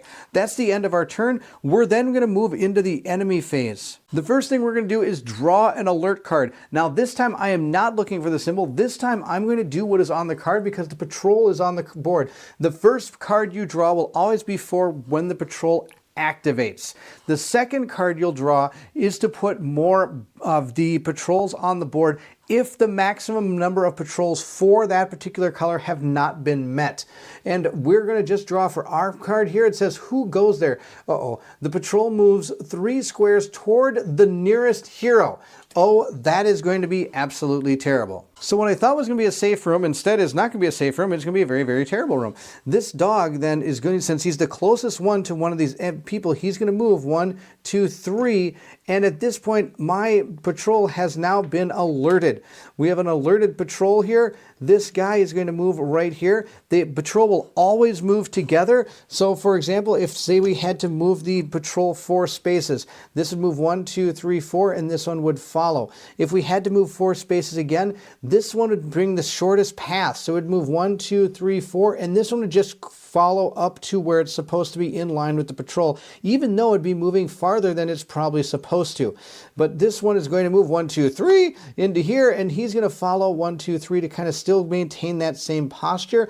Now that means this token is going to be flipped over to the bell ringer, and now it's a race to the bell. He's going to run for that bell on his turn. Moving into spawning new patrols, this particular quest does say there is only one patrol that's going to come on the blue path, and we already have one there. So there are no more patrol cards that I would be drawing, which brings me to the end of the patrol management phase. When you get to the end of the patrol management phase, that's when this guy is going to go running for the bell. He's going to turn and go 1, 2, 3, 4. Now, I want you to be in mind, this character's only goal is to ring that bell. The character will not attack. It will not take any type of counterattacks. It will not do anything else except run for that bell. And now our only mission in life is to run for him and kill him, because I do not want him ringing any bells at all. I need to ring his bell. All right, now I'll move into the way the enemies will activate. And we'll form our enemy group. We do have a closed room here, so that is going to be the enemy group that's going to activate.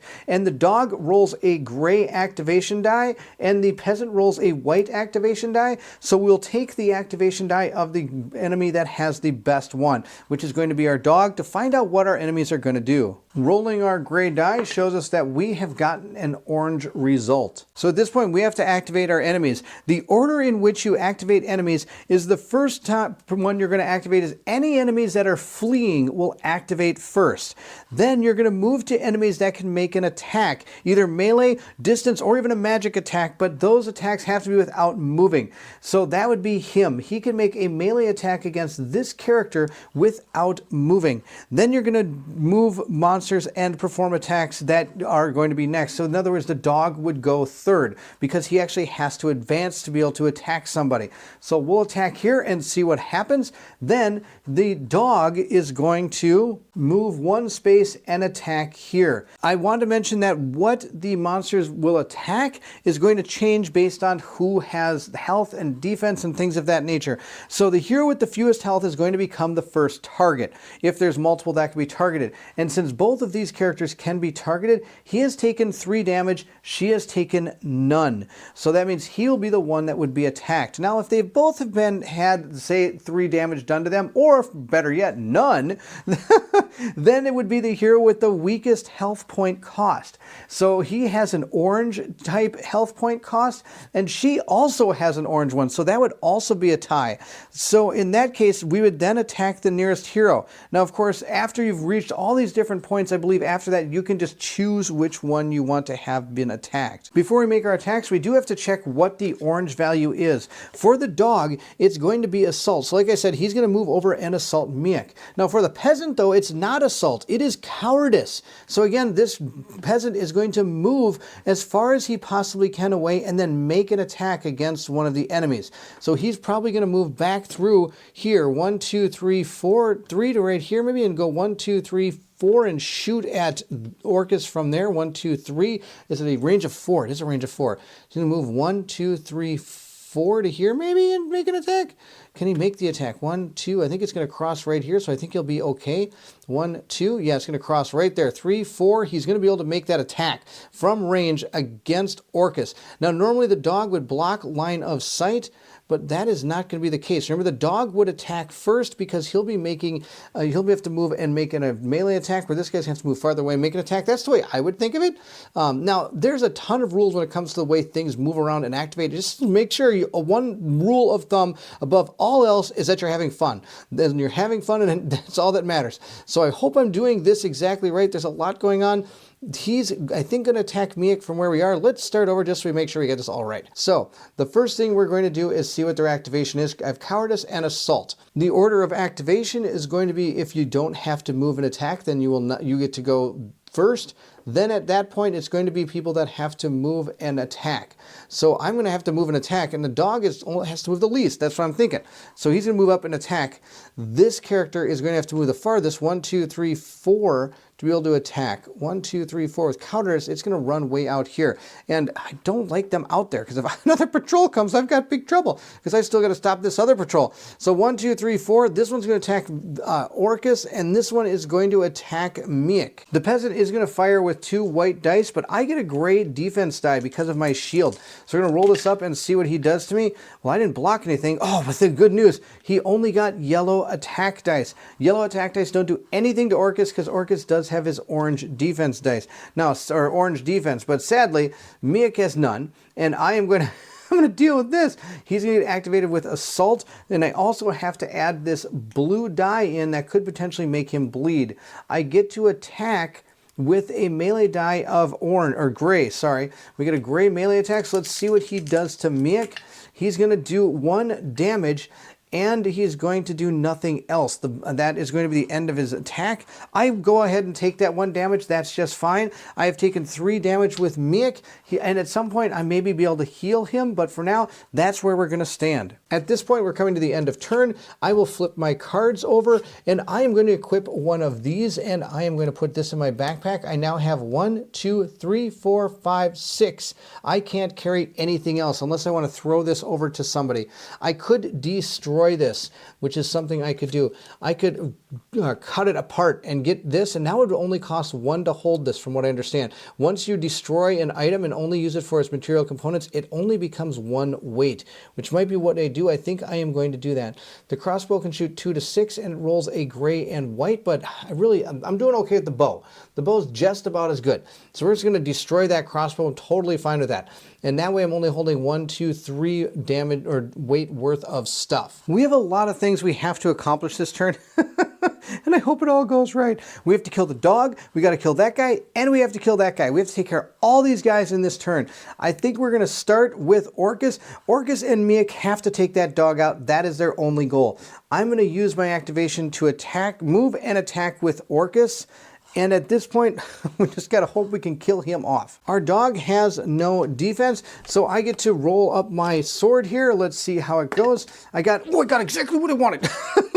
That's exactly what I wanted. I get a B8 point. I get 2 of them because I get 1 from the dog for killing him, and I get 1 for one-shotting the dog because he only has 4 health, and I get a loot for this. No, I don't get a loot for that. I just get the 2 B8 points. That's totally fine. I'm excited for 2 B8 points. That's the end for Orcus. That's fantastic. He was super good. I do have to draw an event card. Let's see what we have found. We have found I'm not done.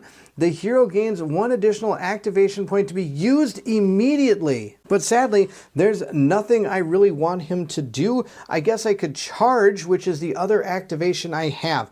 I can have him charge up to here, I guess? That'd be his charge. He can move 4 spaces and then attack if he wants to, but there's nothing to attack. So I'm just going to use charge to move my guy and get him into position, because my next plan is to go into that room.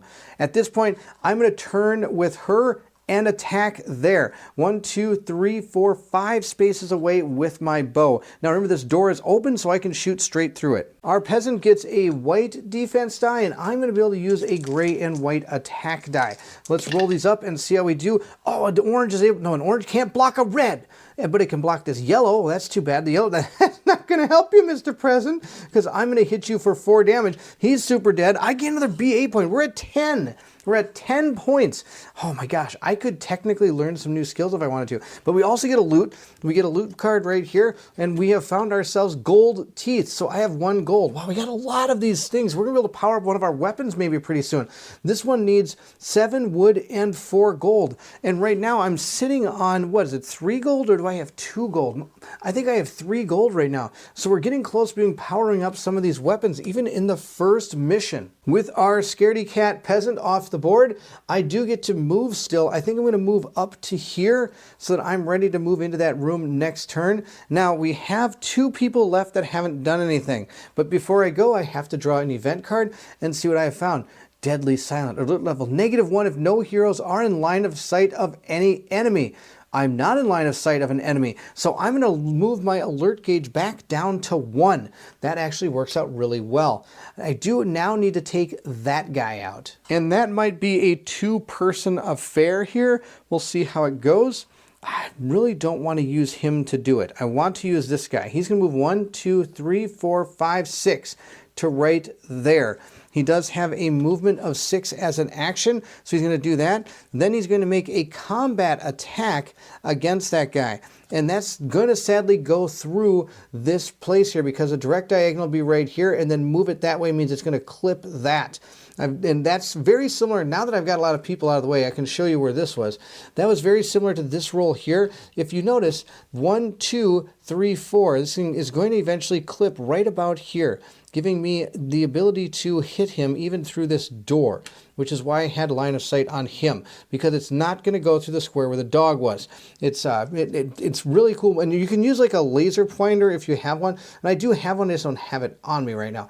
I'm going to make that attack though, which means he's going to get an extra defense die, which is going to be not good. My staff only attacks with the gray, and he gets 2 white defense dice, meaning I might still have to use Miek. I don't have to use Miek. Oh my gosh, that gray die is awesome. That gray die is out of control. All right, that did 4 damage to him. I killed the bell ringer in 1 shot, so now Miek's really not doing anything. So that's awesome. I killed him, I get a BA point, and I get a loot card for killing the peasant. So I have found myself a potion, which can heal 2 damage. Oh my gosh, this is awesome. So here we sit with Mandor. Mandor has a total of 1, 2, 3, 4, 5 things that he's carrying. He can carry up to 8. He's doing fantastic. Miek has a total of 3, 1, 2, 3, 4, because I destroyed that crossbow. Orcus has a ton of weight that he can still carry, but he's holding 2, 4, 5 pieces of weight right now. Tala does have 1, 2, 3, 4, 5, 6, so she's really close to her maximum of 7. Miek is the only one that hasn't gone yet, and he's just going to move 1, 2 to right here. Oh, I think I forgot to draw an encounter card for my for Mandar. So Mandar has to draw one. It says Brawl. Choose 2 adjacent heroes. Each roll 1 green die. On a lightning bolt, the other hero suffers automatic damage. Fantastic. Oh boy, you gotta be kidding me, because there's only 2 that were adjacent when it was Mandor's turn, and that's those 2. So they're the ones that are gonna have to do this. Brawl, they're gonna punch each other. Miek will roll first. Miek got a skull. Now what I'm looking for is lightning bolts, and Orcus is going to roll. Orcus got a lightning bolt, so Orcus is gonna do 1 damage to Miek. I guess that makes sense. Miek is at 4 damage right now. He has a total of 7. At this point, Miek will now move to here to get ready to go into that room. I'm not going to go in right yet. I'm going to wait until my next turn. And I think that's the end of his actions. He's not going to do anything else. We'll draw an event card and see what happens to our heroes here. We have My Kill. Thal performs an attack on an enemy in line of fire and adjacent to a hero. Oh, that would have been so good. But sadly, I can't do it because that's not going to happen. We'll draw our patrol card, and we're just looking for that symbol again because we don't have any patrols out there that are going to move. And we did not find that symbol, so there's no new patrol coming on the board. I've readied all our action cards on our characters. Now, the thing I can't do is I don't have enough materials really to start crafting anything yet, but I do have over 10 points. So I could choose to learn any skills, and they come in the form of 10, 20, and 30 point skills. So I'm going to learn a 10-point skill and drop my BA points back down to 1. The skills I've chosen for my characters is Orcus is going to take what's called Battle Cry. A hero gets 1 free additional activation during Orcus's activation. So one of my other characters could potentially attack while he's still activating, which is going to be pretty good. Speaking of attack, I've given him just another combat action, and then for these 2 characters, they both have the same one. It's called Hit and Run. They can gain movement 4 and then make an attack during the movement. So I think those are going to be fantastic. It gives my characters more than just a move and then attack. They can also maybe attack twice, or for in the case of Orcus, he can help people be able to activate more often and be able to get more attacks in. I think these are going to be fantastic, and I'm really going to upgrade my characters. Now, some of the other things I could have taken is there were some health benefits for some of my characters that could have maybe gained them more health, which may be good, but we'll see how this goes. Right now, we only have 1 BA point, which is sad. But we're going to move and hopefully take out this secondary objective. And then all we have to do is get through the last room and get out. One thing I do have to be careful about when it comes to the patrols is this door is open. So if they come through and can get to line of sight of one of my characters that were ready to go in here, that could potentially cause them to go for that bell. So I have to be careful. We're going to head into this room, I think, because this is our secondary objective, trying to take this person down. But before we do that, we're going to move into the end of turn phase where we can gather up gear and things and do what we want with it. Sadly, this witch is not dumb. She's standing here ready for us to come in. She's facing in that direction. Miek is going to go first. He's going to activate and become invisible, and he is going to move through this door. And he's going to move diagonal 1, 2, 3, and attack from behind. And once his attack is complete, if she's still alive, which I'm pretty sure she will be, her only reaction is going to be to turn around. She's not going to be able to react to me from where she is if I'm in the back. To make this attack, I'm going to use my action card Hit and Run. It has 4 movement and an attack, so we've used that action card. I'm going to attack with that dagger and the Kirky I found, which means I can now roll a total of 3 white dice. Our witch gets 2 white defense dice, which means all this is probably going to be for naught. Oh my gosh, no, it's not. This is all going to be for good. Now, she didn't block anything, which is fantastic, and I got 2 orange and a yellow through. Sadly, Isabella the Witch here does have orange defense, so I'm only going to be able to do 2 damage to her, and on top of that, her reaction is going to be Bewitching Look. Now remember, the only reaction she can make since I'm attacking from behind is to turn around. After that, though, I can make another action. My other action will be a combat attack, and at this point, after this attack happens, her reaction will be the Bewitching Look. And that means I'm going to gain this disorientated status here, and what that means is that the character will roll a green die, and if I show the skull symbol on that, the action is canceled and lost, and then the token's removed regardless of the action, the next action I take. So I don't want to be, but that's going to happen. We're going to roll these up, see how we do this time. I got an orange symbol again, and she only got yellow defense, which will block all of that, so she is going to take 1 more. She's taken 3 damage, and now I'm going to be, bewitched, I guess, and I'm going to gain the disorientated token. So we'll place this right here, and before I do my next action, I have to roll a die and see if I actually get to. With that turn complete, we will draw our next event card and see what is happening for Miek here. It says, "You're lucky nothing has happened." I'm going to come bashing in here at this point with him. He's going to do just a straight move. After the move is concluded, she is going to turn around because I bashed my way into this room, and now I'm going to make a combat attack against her, and that's going to be my actions with Orus, or I should say Orcus. Oh, it is Orus. I've been calling him Orcus the whole time. His name's Orus. Wow. Oh, I wish people were standing here. I bet. So for over 3/4 of the video, people are probably going, "It's not Orcus, it's Orus." Yes, this is Orus. Welcome. Hi, I'm Orus, not Orcus like he's been calling me. Orus could finish off this enemy. He does get to roll a gray die. I roll 2 white dice for the witch. Let's see how this goes. Yep, that's it. She's dead. I did 2 points of damage because she does have orange defense.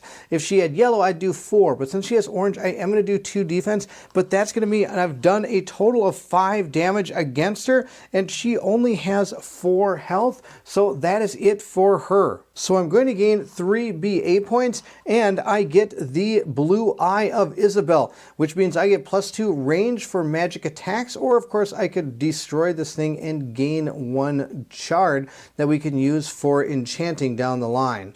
But so I'm actually pretty happy about this. Mandor can shoot forever now. We do have 4 BA points now. I'm going to draw my next event card for Orus here and see what we have found. Bizarre.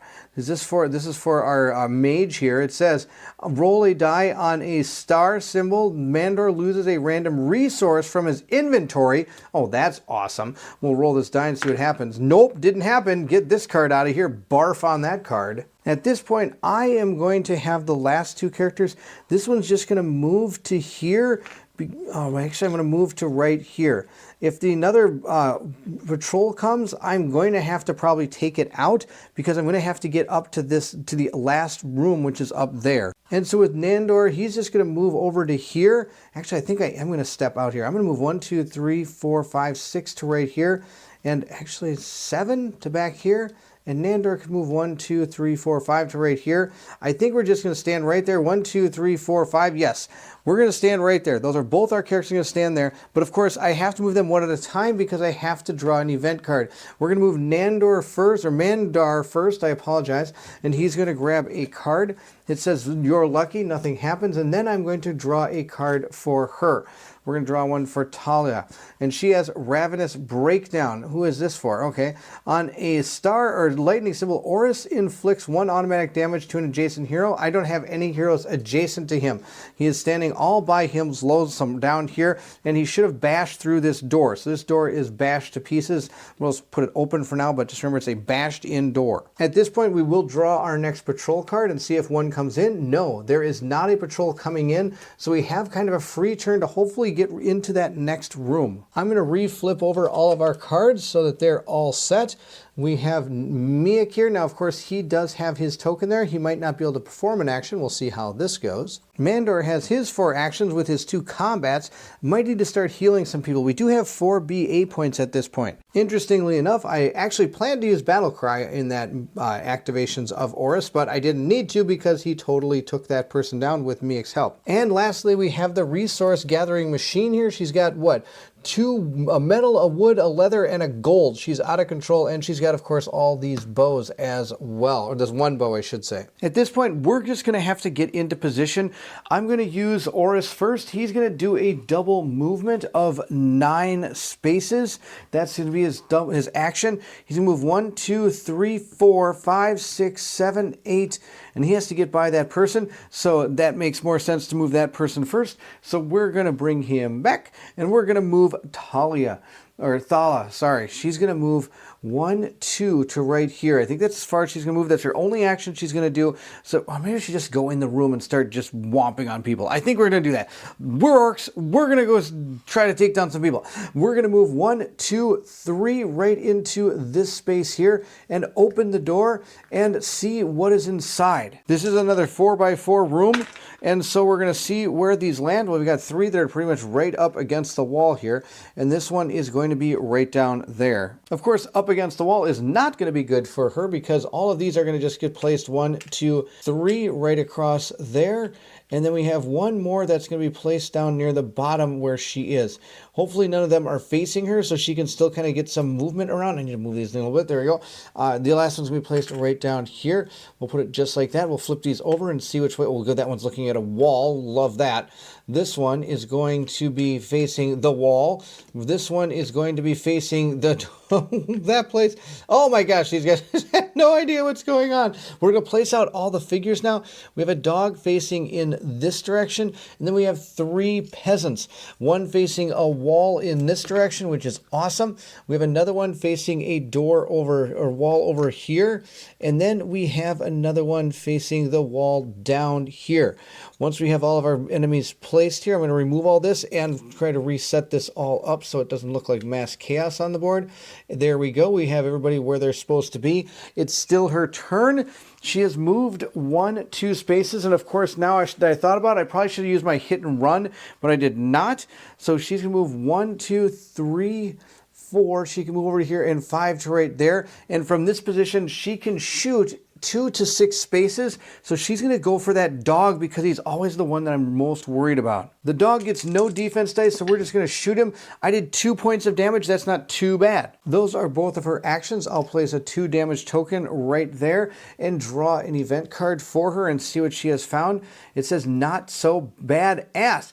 -2 BA points, if the hero did not make an attack during their activation. Well, I did make an attack, so I don't have to worry about that. Now, before I draw that, I should have done the reaction for the War Dog, and the War Dog's reaction is to Pursuit 4 against her. So we'll turn the dog and move 1, 2 to right there, and he'll be able to make an attack now. Pursuit moves up to the value of Pursuit and makes an attack if able against the opponent. The dog's melee skill is a gray die, so let's roll this up and see what he gets. He got a yellow damage. That's going to do nothing because Thala's defense is orange, so he did no damage to her with his reaction against her. At this point, I'm going to move Miek. Maybe he can get in there and take care of the dog. He's going to move 1, 2, 3, 4, 5, 6, 7 to right there. Then he's going to use his hit and run, which is what I should have done with the other character since we just bought the skill, which is going to allow him to move up to 4 spaces and then make an attack.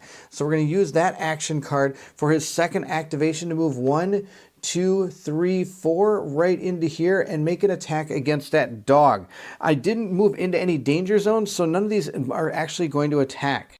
Or sorry, not attack, but do unblockable damage to him. Miek attacks with 3 white dice. Let's see how he does against this dog. He did a total of 1, 2, 3 points of damage, so the dog is dead. We're going to gain a BA point, and that is it. We're up to 5. So our dog has been removed from the board, and now I have to decide who I'm going to use next. We're going to use Oris. Oris is going to use his double movement here to be able to move up to 9 spaces. That's his combat card, I apologize. To move up to 9 spaces, we're going to use both his actions to move 1, 2, 3, 4, 5, 6, 7, 8, 9. Now I am in that area of the tree where I am going to be able to be invisible if the new patrol comes on the board, and that's why I'm there. I've also smashed my way through this, so I'm going to gain a loot card, but I'm not going to get what it is. I'm actually going to have to turn it, which is too bad because chainmail will be really good, but sadly I don't get it. Instead, I get this piece of material instead for him, which isn't the end of the world. It's still a good thing to have. That's the end of his activation. Oh, Miek ended the activation. I should draw one for him. I forgot to do that. Let's see what he has. You're lucky. Nothing happens. Fantastic. Now it's Oris's turn. Oris should draw an event card. You're lucky. Nothing happened. That's fantastic. And at this point, oh, actually, he's not going to finish his turn yet. I forgot. He has that new power. Battle Cry. A hero gets 1 free additional activation during Oris's turn. I'm going to give that additional activation to Miek. From where Miek is, he's going to use his new activation to be able to use a combat attack. We're going to use that against this peasant right here. I'm going to go with my peasant here, where you get my 3 dice. Now there is something I forgot about. Miek has this token on him. He should have activated that token when he made his move. So I need to roll a green die, and if I get a skull, then I am not able to perform the action. I did not get the skull. I got a lightning bolt, so that's fantastic. Now I'll make my attack against the peasant, and regardless of what outcome you have on that particular status ailment, the token is removed after that original first action. We're going to roll up 3 dice and see how we do. We got a lot of great damage here, and he's got 1 defense. We'll roll that up. He got none, so that guy got totally destroyed in 1 shot by Miek. He's able to destroy that person, giving himself, and the group, I should say, another BA point because it was a full kill in 1 shot. I'm going to grab a loot card. We have gotten another shield. Now, I don't think he can hold this. Might have too much weight. Miek has a total of 1, 2, 3, 4, only 4, so 5, 6, I can still hold this, and that would bring him up to his maximum. And of course, we could break any of this stuff at any time we want to, but for now, we're going to hold on to it. Miek does only have 3 health left. We have to remember that. That's also really, really scary from where he is right now. That's the end of, what's his name's turn? Oris. Oris's turn is now done. That's it. At this point, he's going to activate last. Mandar is going to move 1, 2, 3, 4 to right here, and he's going to make an attack against this peasant up here. Let's see if he can do some damage. His combat attack is only a gray die. Well, I shouldn't say only, a gray die is pretty good. He did 1 damage to that peasant, who will then turn around. That's the only thing he's going to do. Since the attack was against him, the only reaction he's going to do is just to turn around, and I'm going to put 1 damage out on that peasant. Now that's the end of our turn. Oh, I do have to draw a card. I have to draw one of our event cards for Mandar, and we have Squabble. All heroes within line of sight on you lose 1 action for this hero. Well, it's actually perfect it came now, because we're all done. I don't have any more heroes to activate. I'm then going to draw a card to see about our new reinforcements coming in. And again, we get no reinforcements. Fantastic. Now we'll see what the enemies do. The next part of the enemy phase is to roll a die for each active group. There's only 1 active group because they're all in that same room. So the peasants are going to activate, and they've got an activation of orange. So they got that cowardice again. So they're going to move as far away from me as possible and still attack. So the way I'm going to play this is this character is going to try to attack Mandar. I believe that's what's going to happen. This one, on the other hand, is going to go after Miek. So the one after Miek is going to move 1, 2, 3, 4, 1, 2, 3, 4, and attack Miek from the back. And this one, I believe, is actually just going to stay right there and attack, because if he goes through here, it's 1, 2 to open the door. Well, they don't have to spend movement to open the door, but heroes do. 1, 2, 3, 4. If he moves up to there, he doesn't have line of sight, so he'd have to actually get to about here. He'd actually have to get closer. The only other option would be to move 1, 2, 3, but then Miek will be in the way. So I think just staying where he is going to be his best bet when attacking Mandar. So this one's going to do attack against Mandar. This one's going to do attack against Miek. The one against Mandar gets to roll 2 white dice, but I do have a shield, because remember, I have now that skull equipped on my guy. So roll these up. I got an orange skull to block that orange die. That was awesome. So I'm going to take 1 damage because I do have a yellow defense. That's going to bring his damage total up to 3. We'll move into what's going to happen to Miek. Miek has no defense. He's going to get attacked by 2 white dice. Let's see what happens to Miek.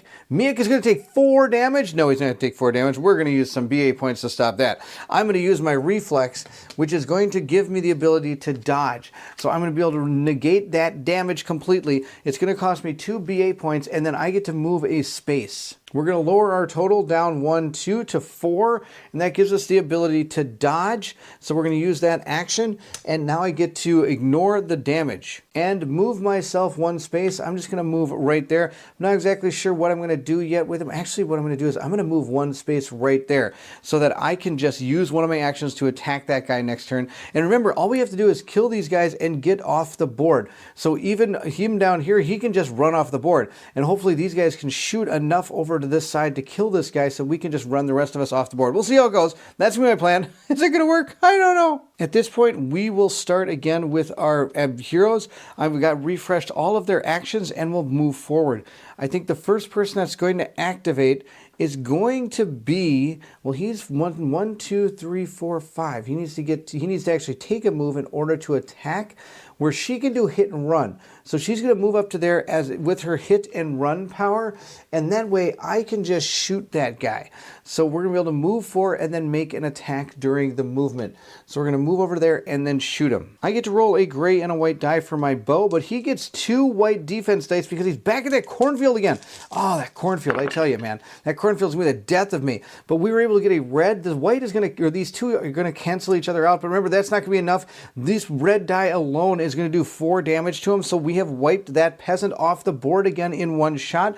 I'm going to get a BA point, and I'm going to get a loot card that I probably can't carry. I got, another Kirky. That would be absolutely amazing. Now, the thing is, it's not that amazing because remember, I can only roll a total of up to 3 dice with a single color. I also forgot to use riposte against any of the attacks coming at me, but I don't think any came at me that were melee. I think they were only ranged. Riposte allows me to roll a dice back at the enemy after they make an attack against me. So I should have been doing that with Miek, but I think a lot of the attacks coming at me were ranged anyway when I had the item. I'm probably going to break this item because I don't know if I'm going to be able to hold it. Let's see how many she can hold. She has a total here of 1, 2, 3, 4, 5, 6 points. So I don't have to kill it yet. I'm going to keep it at this. I can hold up to 7 weight. So I'm going to hold on to that just like that because I don't really need it. I'm going to put it in my backpack. We'll see what we want to do with it later. With her second action, she's going to move. I'm going to move her off the battlefield. I don't think I draw any more event cards because she is off the battlefield. I could be wrong about that. And please, if I am, please let me know in the comments section below. Also, if you're noticing any errors that are made post-launch, please make sure you put those in the comment section. I'll be more than happy to make a pinned comment to be able to explain all those. Since this is a newer game, I'm hoping that people can maybe learn from it. So not only can you learn from this playthrough, but also you can learn from my mistakes. So please check out the pinned comment of this video for any errors once this game was launched. I'm going to go to Miek next. He's going to attack that guy, and then he's going to probably move off the board. And then this guy's going to move 1, 2, 3 off the board. And this guy's going to move 1, 2, 3, 4, 5, 6, 7, 8 off the board. That's my plan. Let's see if it happens. How can I miss this guy? He's almost dead. I honestly don't think there's any way he can survive this. I roll 3 white dice. He rolls 1 yellow one, or 1 white one, which turned into a yellow one. Yeah, he took 4 damage. Super dead. Miek does gain a loot card. And again, he might be getting awfully close to his max here. He has 1, 2, 3, 4, 5, 6, 7, and he can hold a total of 6, so I'm going to break this at this point. I don't need 2 shields. That's going to break that. I'm going to break the dagger. I don't need the dagger at all. Well, no, I need to get rid of more than 1. So I got 1, 2, 3, 4, 5, 6. 6 weight. When you come to the end of a quest, there's a few things you have to do. One of them is you have to repay any BA points that you lost during the battle. For example, one of our characters would have gone down. We'd go to 20 of our BA points. And say we had 12 going into this, we'd have to pay 10 to bring this back up to 10. But that didn't happen. We actually did pretty good. I think we have 5 and we're at max. So this board will carry over just as it is into our next mission. Another thing we can do is craft and enchant stuff. We can also recoup up of enchanted stuff if we wanted to. But here are the resources we have from after we destroyed some of our stuff, or recoup, I guess you could say, and also just picking up the resource we have. We have 1, 2, 3 leather. We have 3 gold. We have 1, 2, 3, 4, 5, 6 wood. We have, what is this? 1, 2, 3, 4, 5 metal. But the problem is I can't actually upgrade any of my stuff except for one thing. The bow needs 7 of this wood, and I've only got 1, 2, 3, 4, 5, 6. So the bow can't upgrade. Then if we look at our other things we have on Oris, Oris either needs to upgrade with 6 metal on both of his things, either 3 leather or 2 gold. So I can't upgrade anything there. The staff we have over here with Mandar, that is going to need 7 wood as well, so I don't get to upgrade that. The only thing I can upgrade is Miek's dagger with 5 metal and 2 gold. Or I could, and actually I can't. I need 6 metal, and I don't have 6 metal. I only have 5. So the other thing we can do is hold on to this stuff, and when we go into the next mission, when the time comes, if we even get 1 more piece of metal, I can upgrade the Oris's big weapon or the other Kirky if I wanted to. Or if I get any more wood, I can upgrade either the staff or the bow. So I think it's wise just, I think, to hold this stuff. I don't think upgrading that dagger is going to be all that great. Maybe it is, but I think it'd be better to hold this stuff and maybe upgrade Oris's stuff or Thala's bow or even that staff. I don't know, that dagger. I don't think the dagger is going to do it. There you have it. That is going to be the end for OrcQuest. I hope you enjoyed the playthrough. If you did, don't forget to like, subscribe, and hit that bell symbol so you know when more OrcQuest comes out. I'm thinking about going into the second chapter. Please let me know in the comments below if that's something you'd like to see. I know this chapter was just really kind of an introductory to how it all worked, but the good news is I think I was able to show off pretty much all the different parts of the game that you're going to see. Of course, the enemies will increase in power and have different abilities going forward, but as you can see, we're going to increase in power as time goes on as well. We already were able to do that in the mission right now, and I think that's one thing that's kind of cool about the game is they have some really unique things. One is you're able to level up technically your guys during the actual game. I think that's great. On top of that, I like the crafting system where you can break down items you get and just instantly craft your new items out on the fly as well. The patrols are an interesting thing inside of a dungeon crawler. I think that's really cool how that system works as well. So you have to be tactical in the way you take out the enemies so you don't alert all those different patrols that are out on the board. And the way you spawn different enemies onto the board based on the rooms you uncover is super cool, where you just drop them into that neat tray that you can make to look like the different rooms on the board. It's super fun. I'm excited to dig back into this. I think I'll be doing the second chapter, but like I said, if you're interested, please let me know in the comments below if you want to see it. Also, please feel free to leave anything in the comments below. I would love to hear from everyone. Also, don't forget, if you're interested in joining the Patreon, the link to that is also found in the description of the video.